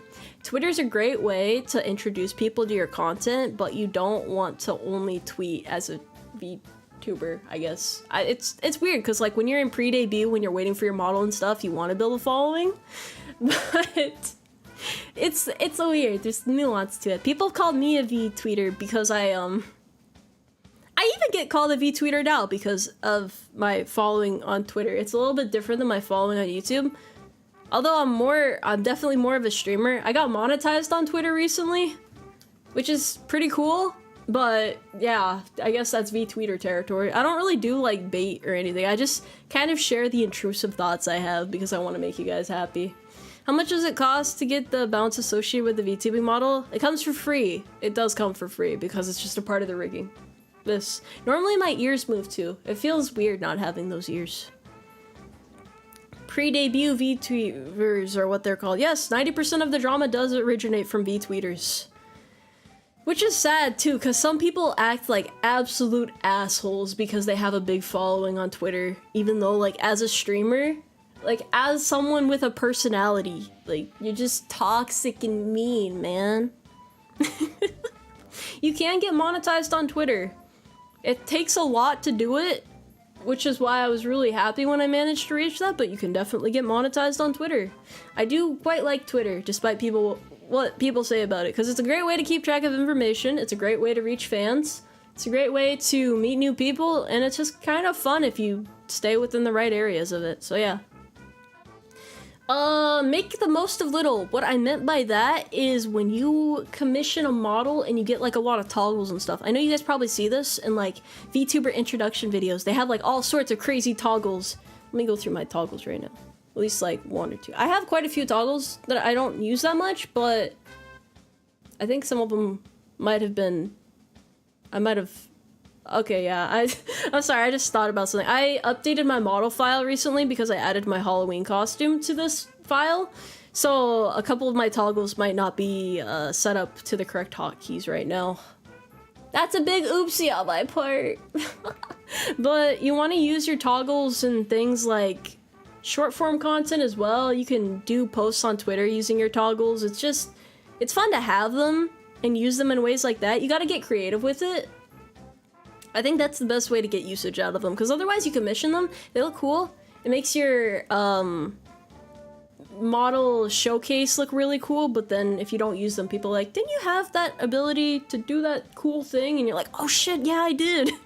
Most toggles don't end up being used, but there are definitely ways to make use of them, so you have to figure out how to make the most of everything. Even with like free assets and stuff, you can go so far with those. Like, some free models are really cool. And then you can like personalize them and make them your own until you're able to afford like your own personalized custom stuff. You get out of Twitter what you put into it. Absolutely. Twitter is in fact a double-edged sword. Yes, I have a Halloween costume coming up, kind of, sort of. I like it though. It'll be nice. Patrick has given 5 carrots to say, monetized on Twitter, you can now buy new socks, congrats. No, the thing about monetization on Twitter is their payouts are actually pretty good. That's why it's hard to get monetized on Twitter. I think you need like, within 3 months, you need 5 million impressions on your posts, and you need 500 followers. I don't know how someone would get 5 million impressions without having more followers than that, but that is Twitter's requirements, and the payouts are pretty damn good. So, it's nice. It's nice. That's why I was excited. I know normally monetization just sounds like so, like, ugh, it's like whatever, right? But no, it's pretty good. So weird question, but how does Tomoe actually move around? You covered it briefly, but does it respond to voice or motion track, or pre-programmed based on tone or manually controlled with a mouse? iPhone tracking. I have an iPhone just for tracking. I don't actually use it for anything else because I use Androids. But face tracking is really good. I just wiggle around like this. Like it. And it covers winking and stuff a lot better than webcam done as well. So if you want like really fine-tuned movements, then you're gonna want an iPhone to track. Yeah, man. Like, you can go so far with a cheap model or like a free model. It really is just about looking at the resources. But mostly, yeah, I would say the most important parts are getting a good PC that can actually let you stream. And then just slowly upgrading stuff from there. Yeah. Maybe that's why people make controversial tweets. Okay. Yes, but those people probably aren't. I mean, if it's a bigger account doing it, then yes, but the bad thing about Twitter is a lot of VTubers will say really horrible shit about each other or like try to expose or cancel people just to have their name out there more. But as I said before, negative attention is not the sort of attention you want. That shit sticks with you throughout your career. That is not what you want people to know you for. You don't want to bait interaction. You don't want to bait engagement. You don't want to drag other people down to try and build yourself up. It is great for engagement, but it's not great for having people actually support you and want you to succeed. They're just gonna look at you and be like, what the fuck is wrong with you? So people know your name, but not for the right reasons. It might seem great in the moment. You're like, oh my god, my posts are doing so well. And then you look at all the shit people are saying about you and you're like, damn, was this a good idea? Probably not, but some people do it anyway. I don't know. It's really not my place to say much on that. I don't think VTuber drama is that entertaining. It makes me sad mostly. Because you have people who are good friends for a long time just like trying to tear each other apart. It's like when you throw a piece of meat to a bunch of starving wolves and they're just fighting over it. You're like, this is really bad. This is really fucking bad. I'll read it sometimes, but I don't like interacting with it. Red's given 1.99 carats to say the non-horse Tomoe is still hurting my brain. Don't worry, I'm just here to explain things. Apparently, I just went over social media presence and reputation without meaning to get into it again. There we go. I guess I'm on top of things. Another thing is community presence. Now, community presence is important because you want to know what's going on in the fans' head. You want to know how your people are doing. You want to be able to check in on them. Most important? It is important, very much important. So community presence, I would say active on community pages, active on Twitter, you know, just checking in on people, poking them, showing them things, getting excited with them, crying with them, laughing with them. Those are your people. And people are like, oh, chat reflects the streamer. A lot of the times, as much as I like to deny it, that is kind of true. If you are a not safe for work streamer, and you make not safe for work content, you're probably gonna get sexually harassed a lot. It's people not understanding boundaries, but also, I mean, if you put stuff out there like that, it invites a lot of, it's probably harder to manage a community like that, I can imagine. I do not safe for work content, so I can't say too much on it, but I've seen some of the shit they go through and I do not have much sympathy for them. Well, I mean, I'm sympathetic, but it's more like it's weird. It's weird. Like, I don't think anybody deserves to get sexually harassed, but I don't know how the fuck they manage that. It's just, it seems stressful. It seems so stressful, because even as a safe for work streamer, I get sexually harassed a fair bit. Not as much as I used to, but yeah. Greg is given 1.9 carats to say, Tomoe, how do you beat burnout? I have a really bad memory and I like working. That's about how it works there. VTuber drama with friends tearing each other is like watching a Coliseum fight. Yeah. It's not fun though. Oh, oof. Yeah, it's just a part of the culture with, and VTubers. There's a lot of sexual harassment. You can't really do much about it. Which is why I feel bad for the VTubers who do not safe for work content and they can't really do much about, like, it's like opening a floodgate and then trying to repair it with like wooden boards. There's always going to be a leak in the board. Whereas if you're a safe for work VTuber, there's usually not much leak in the board, especially if you get a community willing to back you up and slap people who try to do or say disgusting shit when it comes to you. My thing is, I really don't care as much about what people do, or, like, you can only control it to a certain point, right? All I ever ask people is that they don't do it around me, because that's kind of disrespectful, right? Like, that just feels rude and dehumanizing and just inappropriate as hell. Don't do that shit around me. That's all I ask. I ask for like a little bit of respect, because I respect you guys and I ask that you respect me too. And yeah, drawing boundaries like that is really important when you're active in your community. I feel like it'd be hard to be active if you weren't willing to do that. You have to be willing to assert yourself, for better or for worse. So I'm glad that you guys are so willing to back me up. That means a lot to me. It's nice. It's why I'm able to be active in my Discord server. At first, I was not able to very well. I mean, I tried anyway, but it takes a while to get like good rules going that you can count on people to follow. You're gonna have to fine tune them. You're gonna have to like find good mods who are willing to support you. There's a lot of like growing pains, I guess you could say, but it's definitely worth it to be able to have a community where everyone feels comfortable talking and interacting with each other. You want to build a community where you feel comfortable being in that space if you're gonna ask other people to engage with that space, in my opinion. Like, how are you gonna tell people to join your community if you don't want to be in your community, you know? I understand there's like some idol culture aspects to VTubing, where that expectation kind of becomes normal. Like, you don't expect to be able to talk to bigger VTubers, right? Because you're like, oh, this person's above me.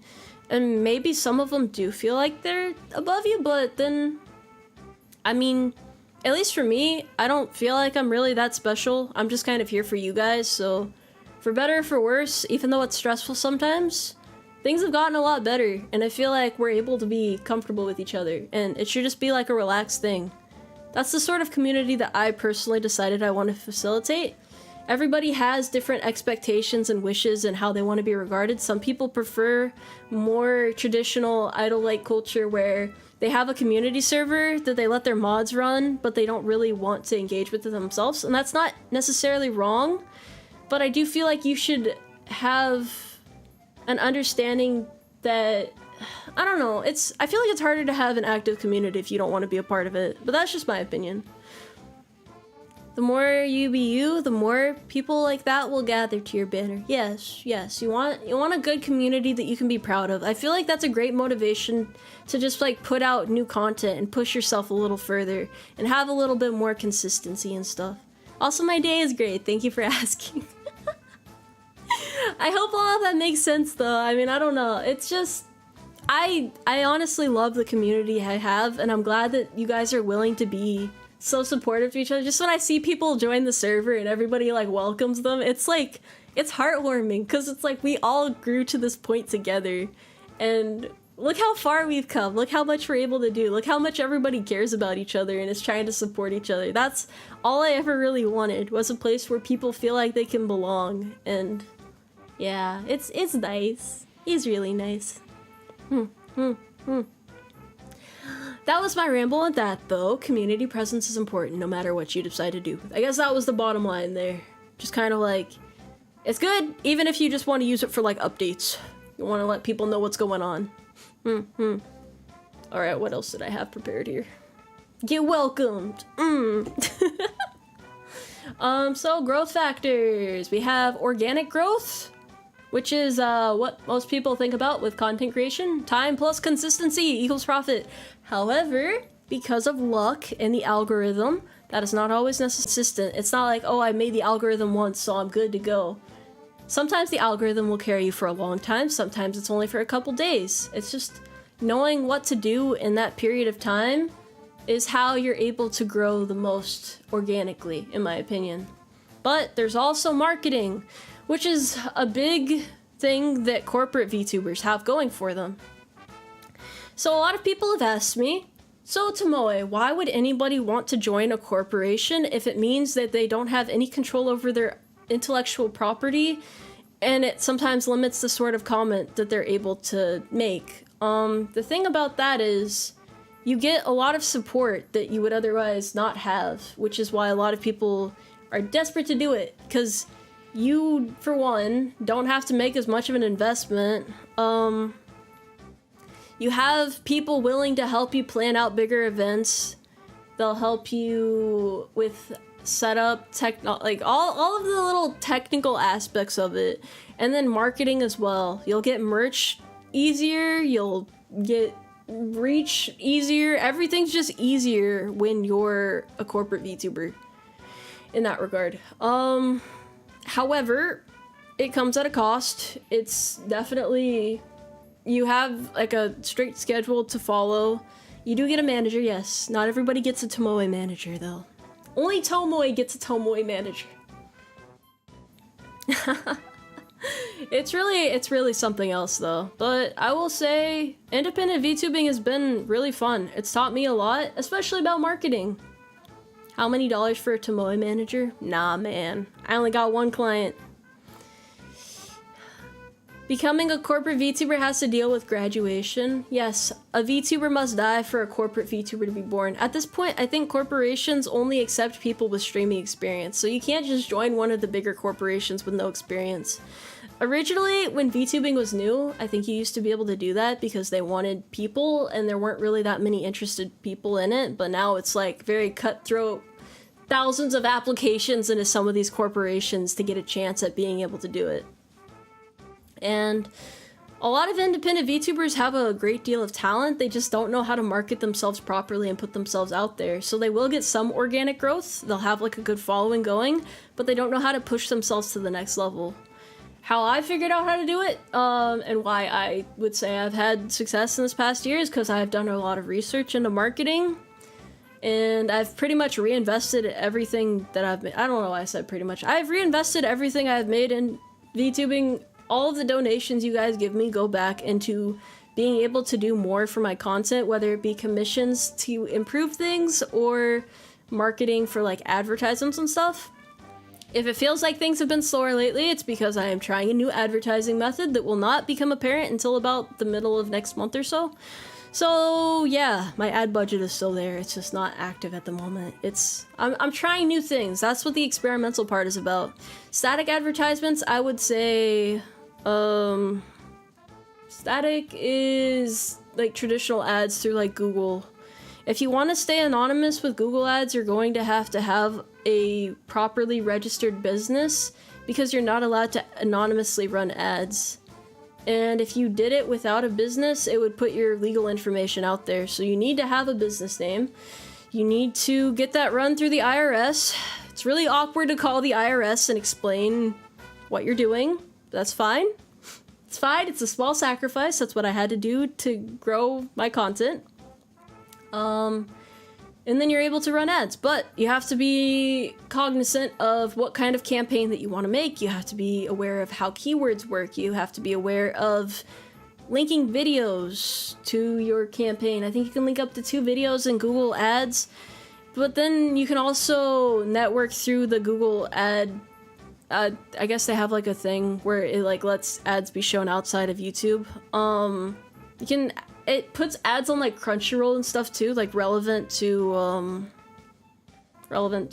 your content based on your tags that you've put. So yeah, it's pretty good. I'm glad that you enjoyed my ad. You have to make it compelling. You have to at least make people go, what the fuck is this? It's a horse girl running for president. Well, shit, okay. I guess this might be something interesting. Don't worry, man. I have a lot of plans when it comes to marketing. I really love marketing, but yeah. You need docs to run anonymous ads. Google's getting bonkers. I don't know what you mean by docs. You need, what is it called? And it's a, fuck, I can't remember what it's called. It's a business, because you have like the sole proprietorship and then, yeah, okay, yeah, you do need documentation for that because you have to show, I think even for AdSense, you have to show like legal information. Like everything has to be done very particularly and very professional. I had to do a lot of research to be able to do this. It's a bitch to do, but you want your payout. No, not an LLC. LLCs aren't really necessary until you're like bigger and have like people that you're paying, I think, like an actual formal business.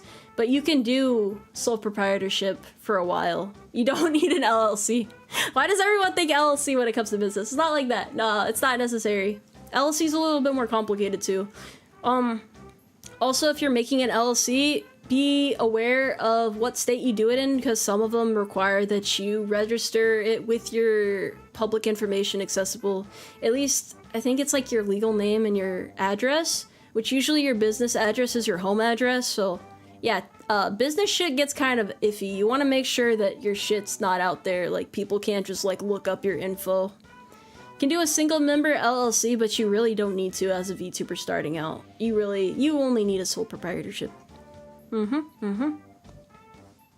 Zoom 1.99 cares to say, Tomoe, if I had $10 million, would you accept?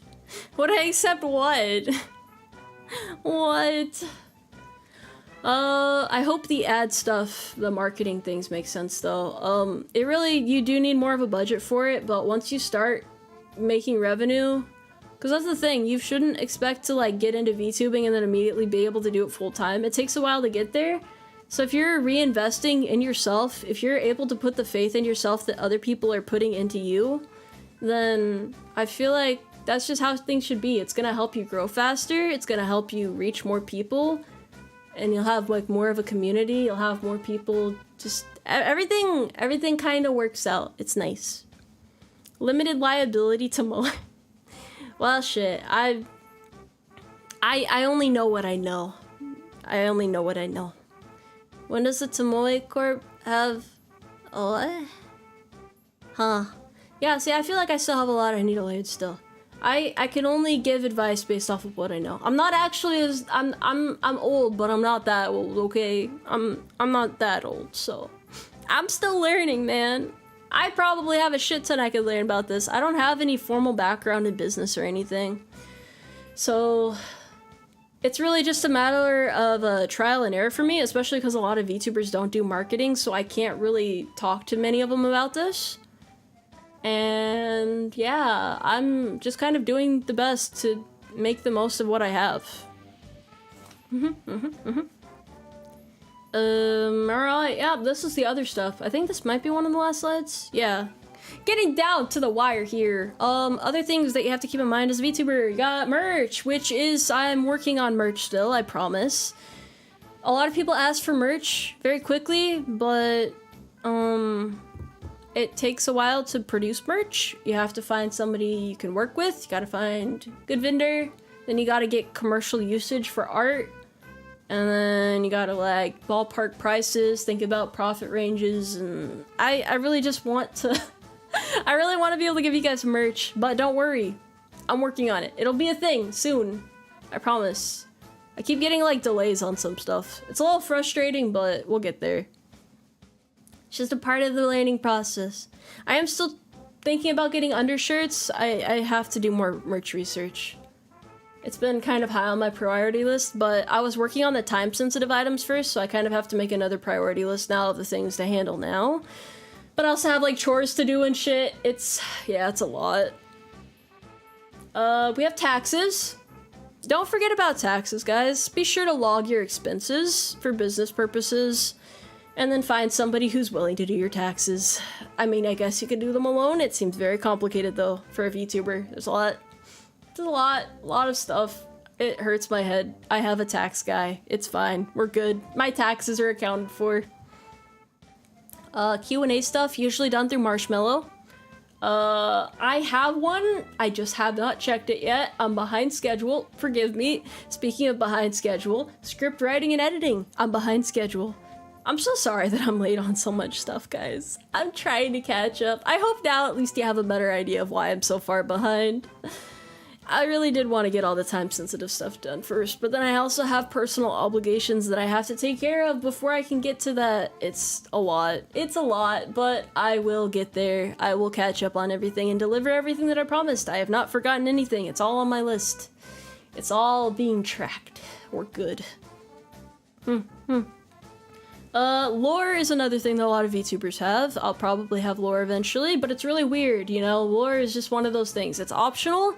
A lot of VTubers don't stick to their lore. It's just kind of like a cool little treat that you can share with fans. Some of the bigger VTubers have like lore videos that are really fancy, but there are different ways that you can present it. Content creation is all about creativity, so it's about how you want to showcase your creative thoughts, you know, those thoughts that keep you up at 3 in the morning. You're like, damn, that'd be kind of cool. How the fuck do I make it happen? Then you manifest it.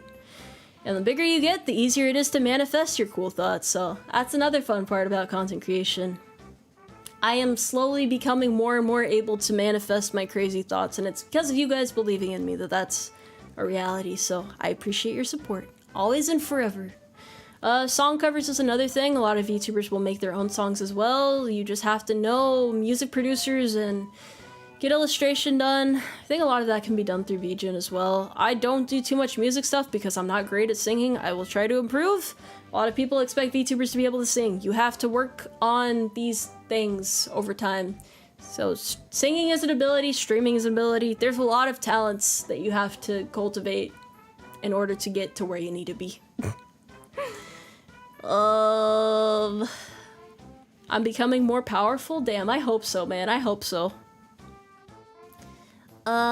We have professional revisions as well.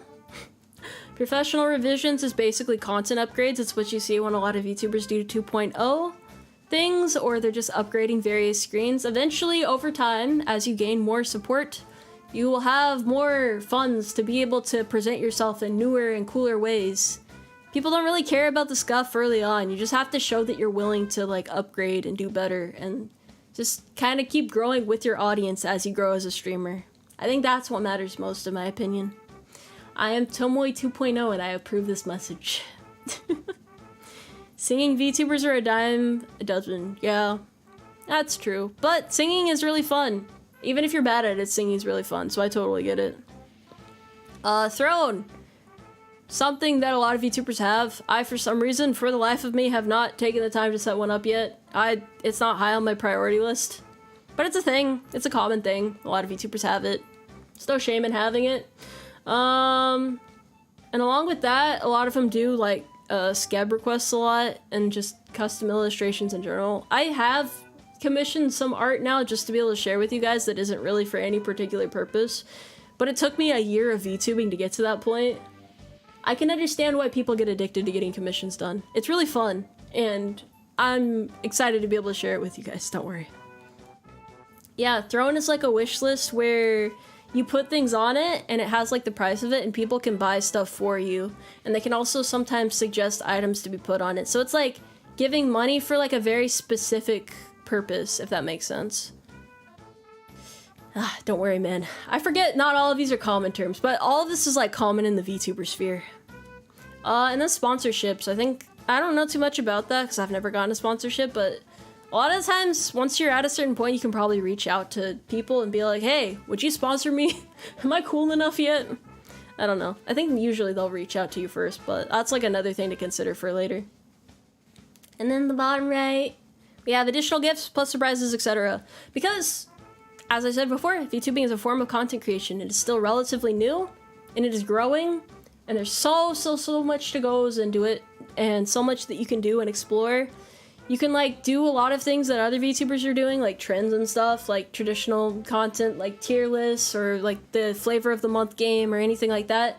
But you should also be willing to do your own thing and, like, explore and expand upon it, because that's ultimately, like I said, what content creation is about creativity and expressing your thoughts uniquely. That's the best way to stand out as a VTuber. To answer that person's question earlier, if you want to stand out as a VTuber, you have to be willing to try new things. You can't just do what everyone else is doing forever. That doesn't work. It is still worth it to become a VTuber at this point. It is a lot harder to stand out than it used to be. You can't really stand out just by being a VTuber anymore because there's so many, but you can still stand out by being yourself and being unique in your own special way. Give people a reason to believe in you, though. Don't just expect people to blindly believe in you or see the effort you're putting in. Just like, they're not gonna just know. You have to show them how hard you're working. You have to have something to show for it at the end of the day. Rubbish Soldier is given 2 carrots to say, Tamungus crewmate plush win. I don't know, man. I don't know. Maybe one day. I haven't really thought about that. I'm really bad at Among Us. Really, really bad at Among Us. I can't lie for the life of me. I'm a horrible liar. I can't play it. But here's the most important part about being a VTuber, is to have fun. Because at the end of the day, it's a stressful thing to do. It's rewarding, but it can be very stressful. So what matters most is that you are enjoying what you're doing, because that will make the hard days worth it, and you're able to push through then, as long as you are enjoying everything.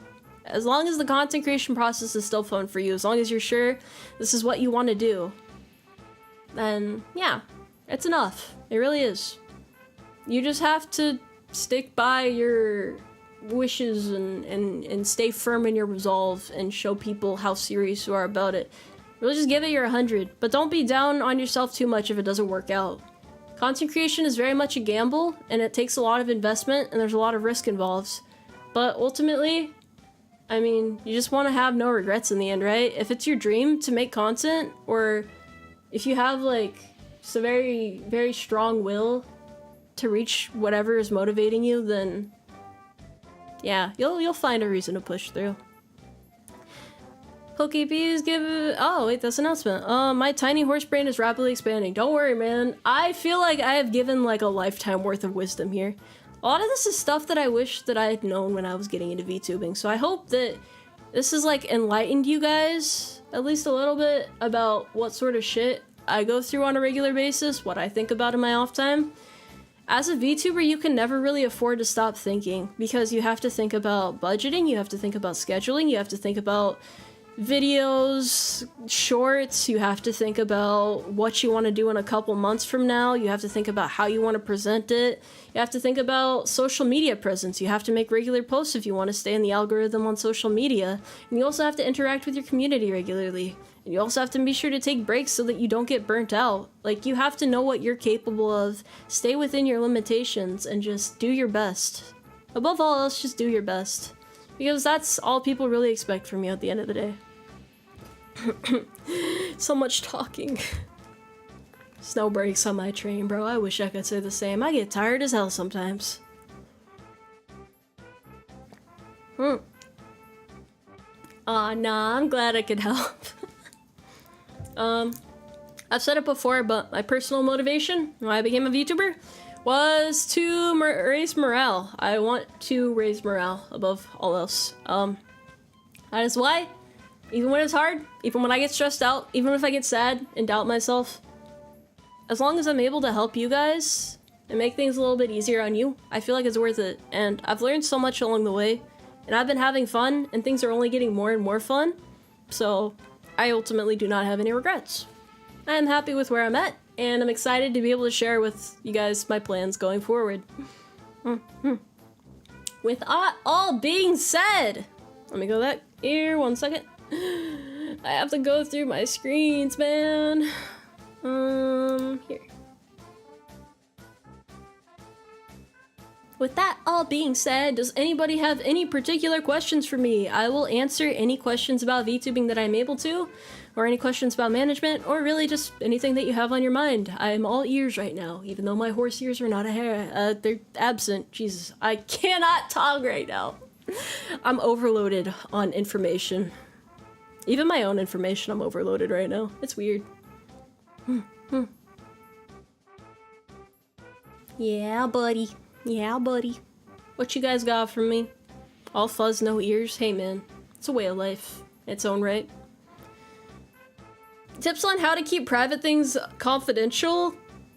Don't tell people your personal information unless you really, really trust them.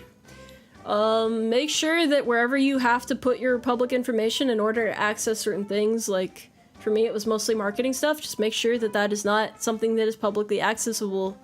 Look into things carefully before you put your information out there. That is my best advice on that. Where does the moon go during the day? Well, the Earth rotates, so the moon is never really gone. It's just the visibility changes based on how much sunlight is out, I think is the scientific way to explain it. I don't know. I forgot to explain the cult part? What cult part? Are you talking about VTuber culture in general? Thoughts on New Jersey? I know nothing about New Jersey. How do you manage the difficulties of parasocial relationships? How do you know where to draw the line? It's about asserting boundaries, right? I mean, parasocial is a word that I feel like gets thrown around a lot lately with people barely understanding what the fuck it actually means. Maybe I don't see it too much because I'm actively embedded in my community. But, yeah, you want to, like, stomp that out really quick, because it gets out of hand quickly and it hurts people. It really fucking hurts people. But as long as you don't do, like, GFE or BFE streams and shit, it's usually not too bad, I think. I mean, I feel like I haven't seen the worst of the worst personally, but yeah. If someone comes in and clips you so much that they become like a dedicated clipper, what happens in that situation? Usually VTubers will like put like a highlight of their clippers on their channel just to like kind of like say, hey, thank you for doing that for me, because clipping is a great way to help a VTuber get into the algorithm more. So you should, yeah, it's, I mean, as long as they're linking your socials and stuff, there's not really any reason to be upset about it. They're usually doing it to support their favorite streamer, right? So it's a good thing. What do you feel is more advantageous, variety or a niche? I mean, you can be in a niche while being a variety streamer. I wouldn't drive yourself too far into a niche, though. It seems like a good way to get burnt out, because you want to make sure that you're enjoying yourself all along the way, in my opinion. So variety streamer is probably the way to guarantee that you have the most fun. And people, at least then, you'll know more that they're there for you and not any particular activity that you're doing. Is it okay to take some hiatus and not get low PR from fans? Yeah, I mean, as long as you're transparent about why you're doing it and stuff. I've never really had anybody like yell at me for wanting to take a break. I used to get people yelling at me to take a break, but no one really does that anymore because I take breaks sometimes now. And they know that I take breaks as needed. So that's, ultimately you just want there to be that understanding there. Yes, don't put your social security number on stream. Should I make a separate email for VTube account, like make a Gmail with your character's name? I have like 3 emails, so yeah, I would say so. Have a business email that does not have your personal name there. That's a good idea, especially for like commission. It's weird because like PayPal, a lot of commissions use PayPal and your public information, like your personal name and shit's on there, but I've never really had an issue with that, so it's not that big of a deal. Pretty sure there's like legal shit protecting you in that regard, so I wouldn't worry about it too much. Thoughts on other military branches? I like all of the branches. I feel like all of them serve their own purpose, and there's, yeah. I don't know. Let me see. Here's thinking that I would need to register a Google domain, have a machine for VTubing, and have big encryption layers. You don't need all that. You don't need all that. How do you figure out a name? I don't know. It comes somewhere along in the process. I don't even know how I decided on this name. I think I just thought about it for a couple hours. But then it sticks with you for the rest of your career, so make sure you're happy with your name. How does collabs work with other content creators and VTubers? Typically, you'll reach out on like Twitter or whatever and say, hey, let's make content together. And then you guys just align a schedule. And then you're like, do we do this on your channel, my channel, or are we doing this on both channels? And then from there, that's kind of how you know where to go. Like, usually one person's done it a couple times before, so you can learn from them, you know? Are we gonna see more of Manager Tomoe? Most likely. Yes, most likely.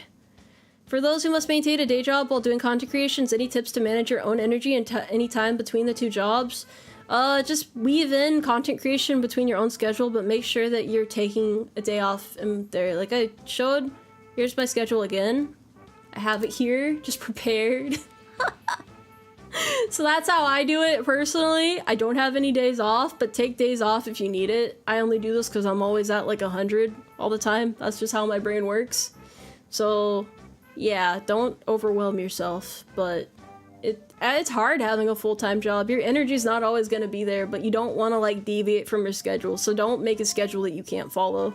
It's okay to cancel streams sometimes, but you don't want to become known for that guy who cancels streams. Like, you don't want to cancel them all the time. Is there any specific etiquette when it comes to approaching other VTubers for collabs outside of being polite? Collabs, yes. I don't think there is.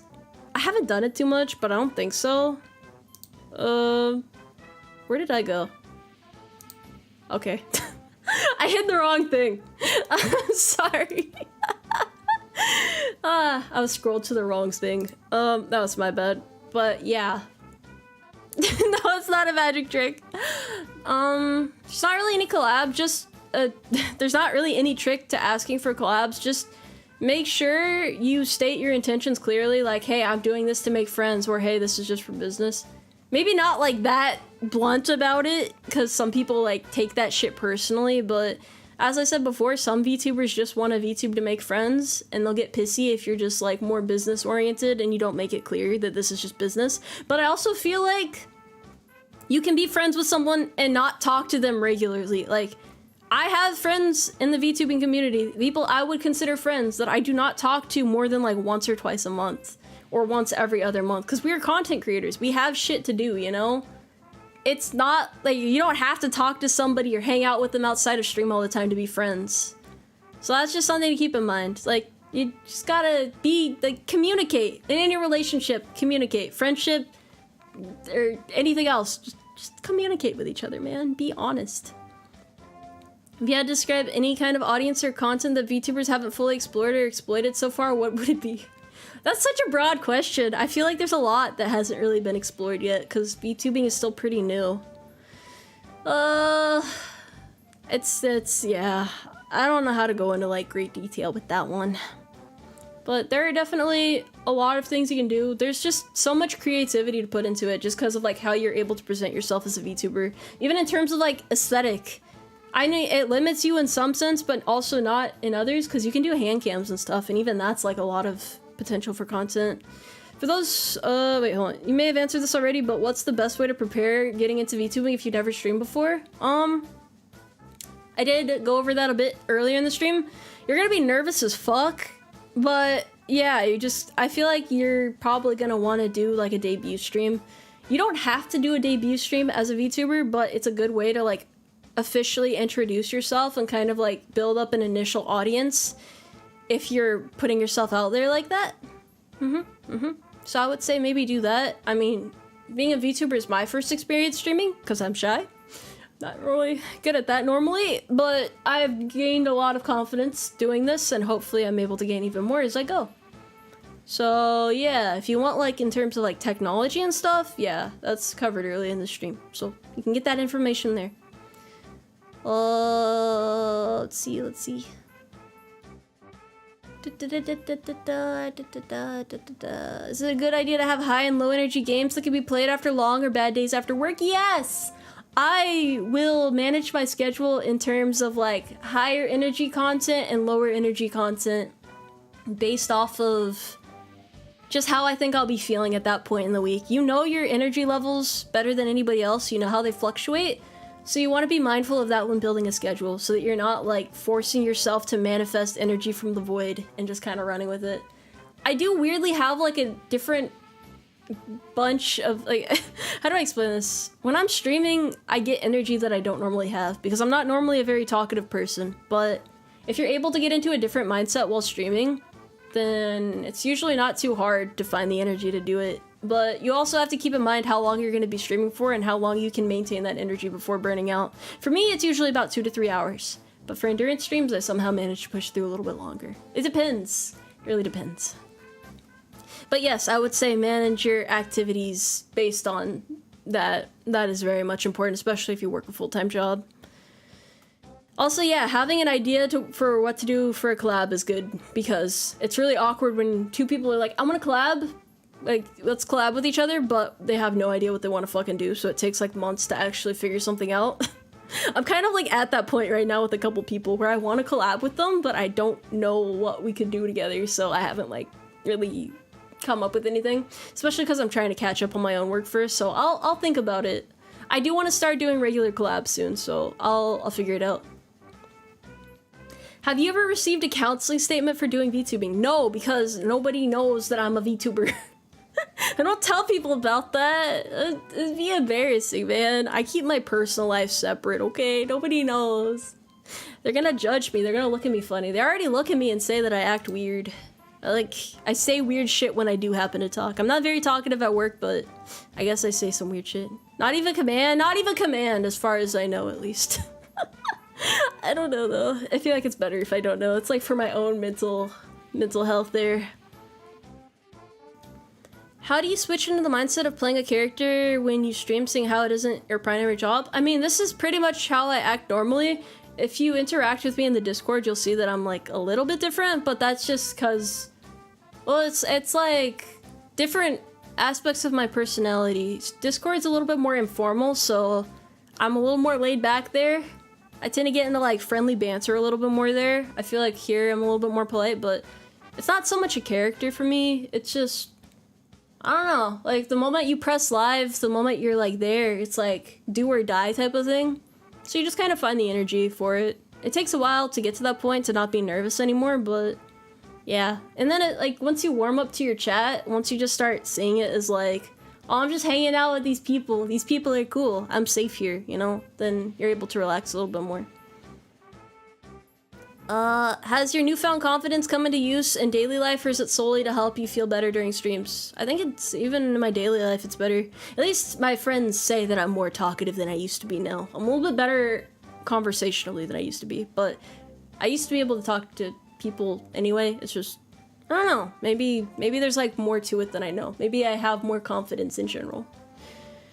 How did I decide on my avatar theme? Well, I am active duty military, so I knew that I wanted to be able to manifest some way like this, and I think Cav is cool, so it kind of like those themes played together, and then from there it's like deciding on the details.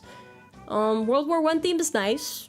It's just, yeah, you gotta like think about the different components. What sort of design would best suit your personality? Like, I don't know if I explained that properly. But just like think about what would be really cool. Like if you could be anything you wanted to be, like what would represent you best type of thing. I enjoy expressing myself this way because I mean I get to like meet more military people like this too. We can like exchange stories kind of. I mean I can't go into detail about my job, but it's still fun. And then there's like civilians around too, and it's just I don't know. Think about how you want to express yourself, Mo. That's all that matters, really, is that you're expressing yourself and being true to yourself in your design. Yeah, COs don't need to know everything going on in personal lives. As long as you're good at your job and you're doing everything that's asked of you and you're not, like, falling behind on shit, then yeah, it's fine. It's fine. What do you think is better for engagement? Mixing up kind of games you play or sticking with one until completion? Well, you're probably asking the wrong person because I never fucking complete games.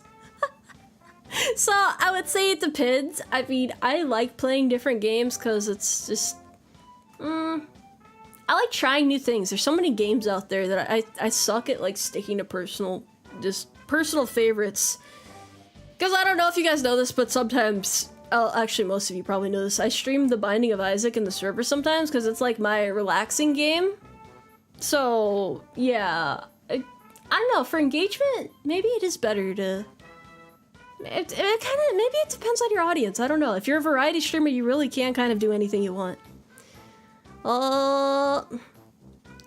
Tips for hiding your VTuber career from the military. It's a don't ask, don't tell type of thing. I don't know.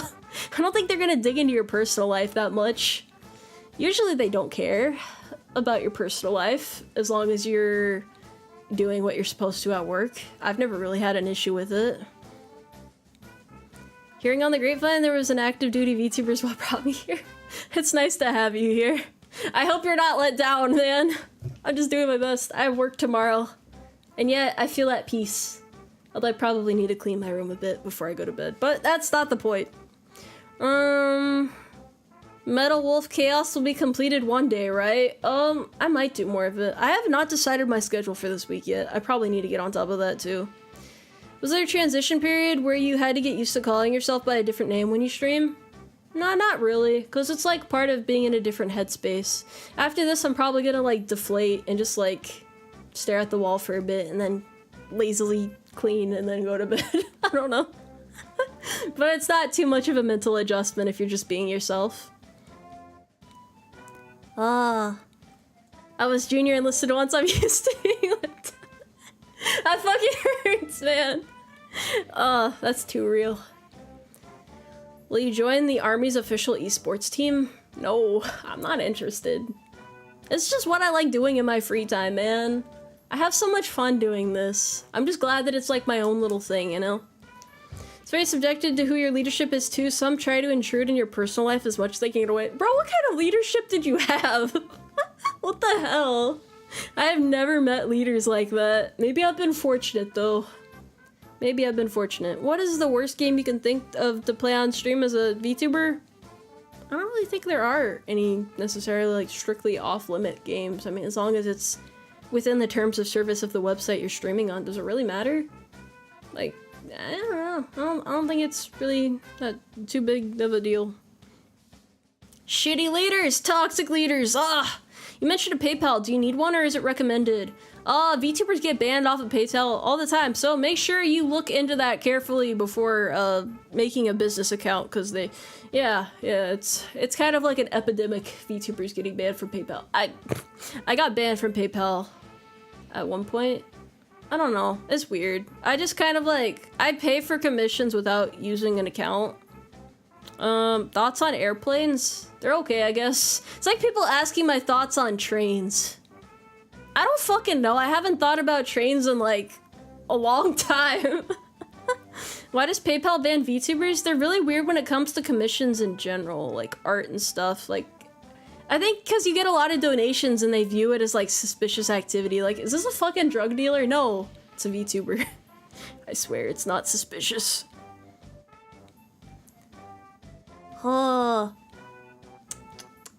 Yeah. Yeah. I don't know why my mood drew to drink. Like, oh, jeez. I'm getting lightheaded from talking so much. What are steps to bringing an emotional support horse onto an airplane? You know, I haven't figured that one out yet. Don't you dare compare airplanes to trains. I mean, in terms of how people are passionate about them, I think it's all the same, really. Everyone has different shit that they like. It's totally cool. It's not really any of my business. I'm passionate about fitness, but I don't make it everybody's problem. Really, just, yeah. About time to wrap it up, yeah. If anybody doesn't have any more questions, I guess that's really about it. I do hope this was informative. I did not realize it's been 2 hours. I'm sorry if I rambled a lot, but I also feel like that was kind of the point of this. I'll release like a text version on Twitter probably sometime tomorrow. I meant to do it today, but I ran out of writing time. I was working on this for like the past couple of hours before the stream, so yeah. I hope you guys learned from it though. I am passionate about fitness, yes. I do like exercising. I was gonna go to the gym tonight, but I'm really running out of time to do chores, so I need to clean before I can go and work out. That's just how it is. Nah, it's okay. It's good if this is getting you thinking a little bit. I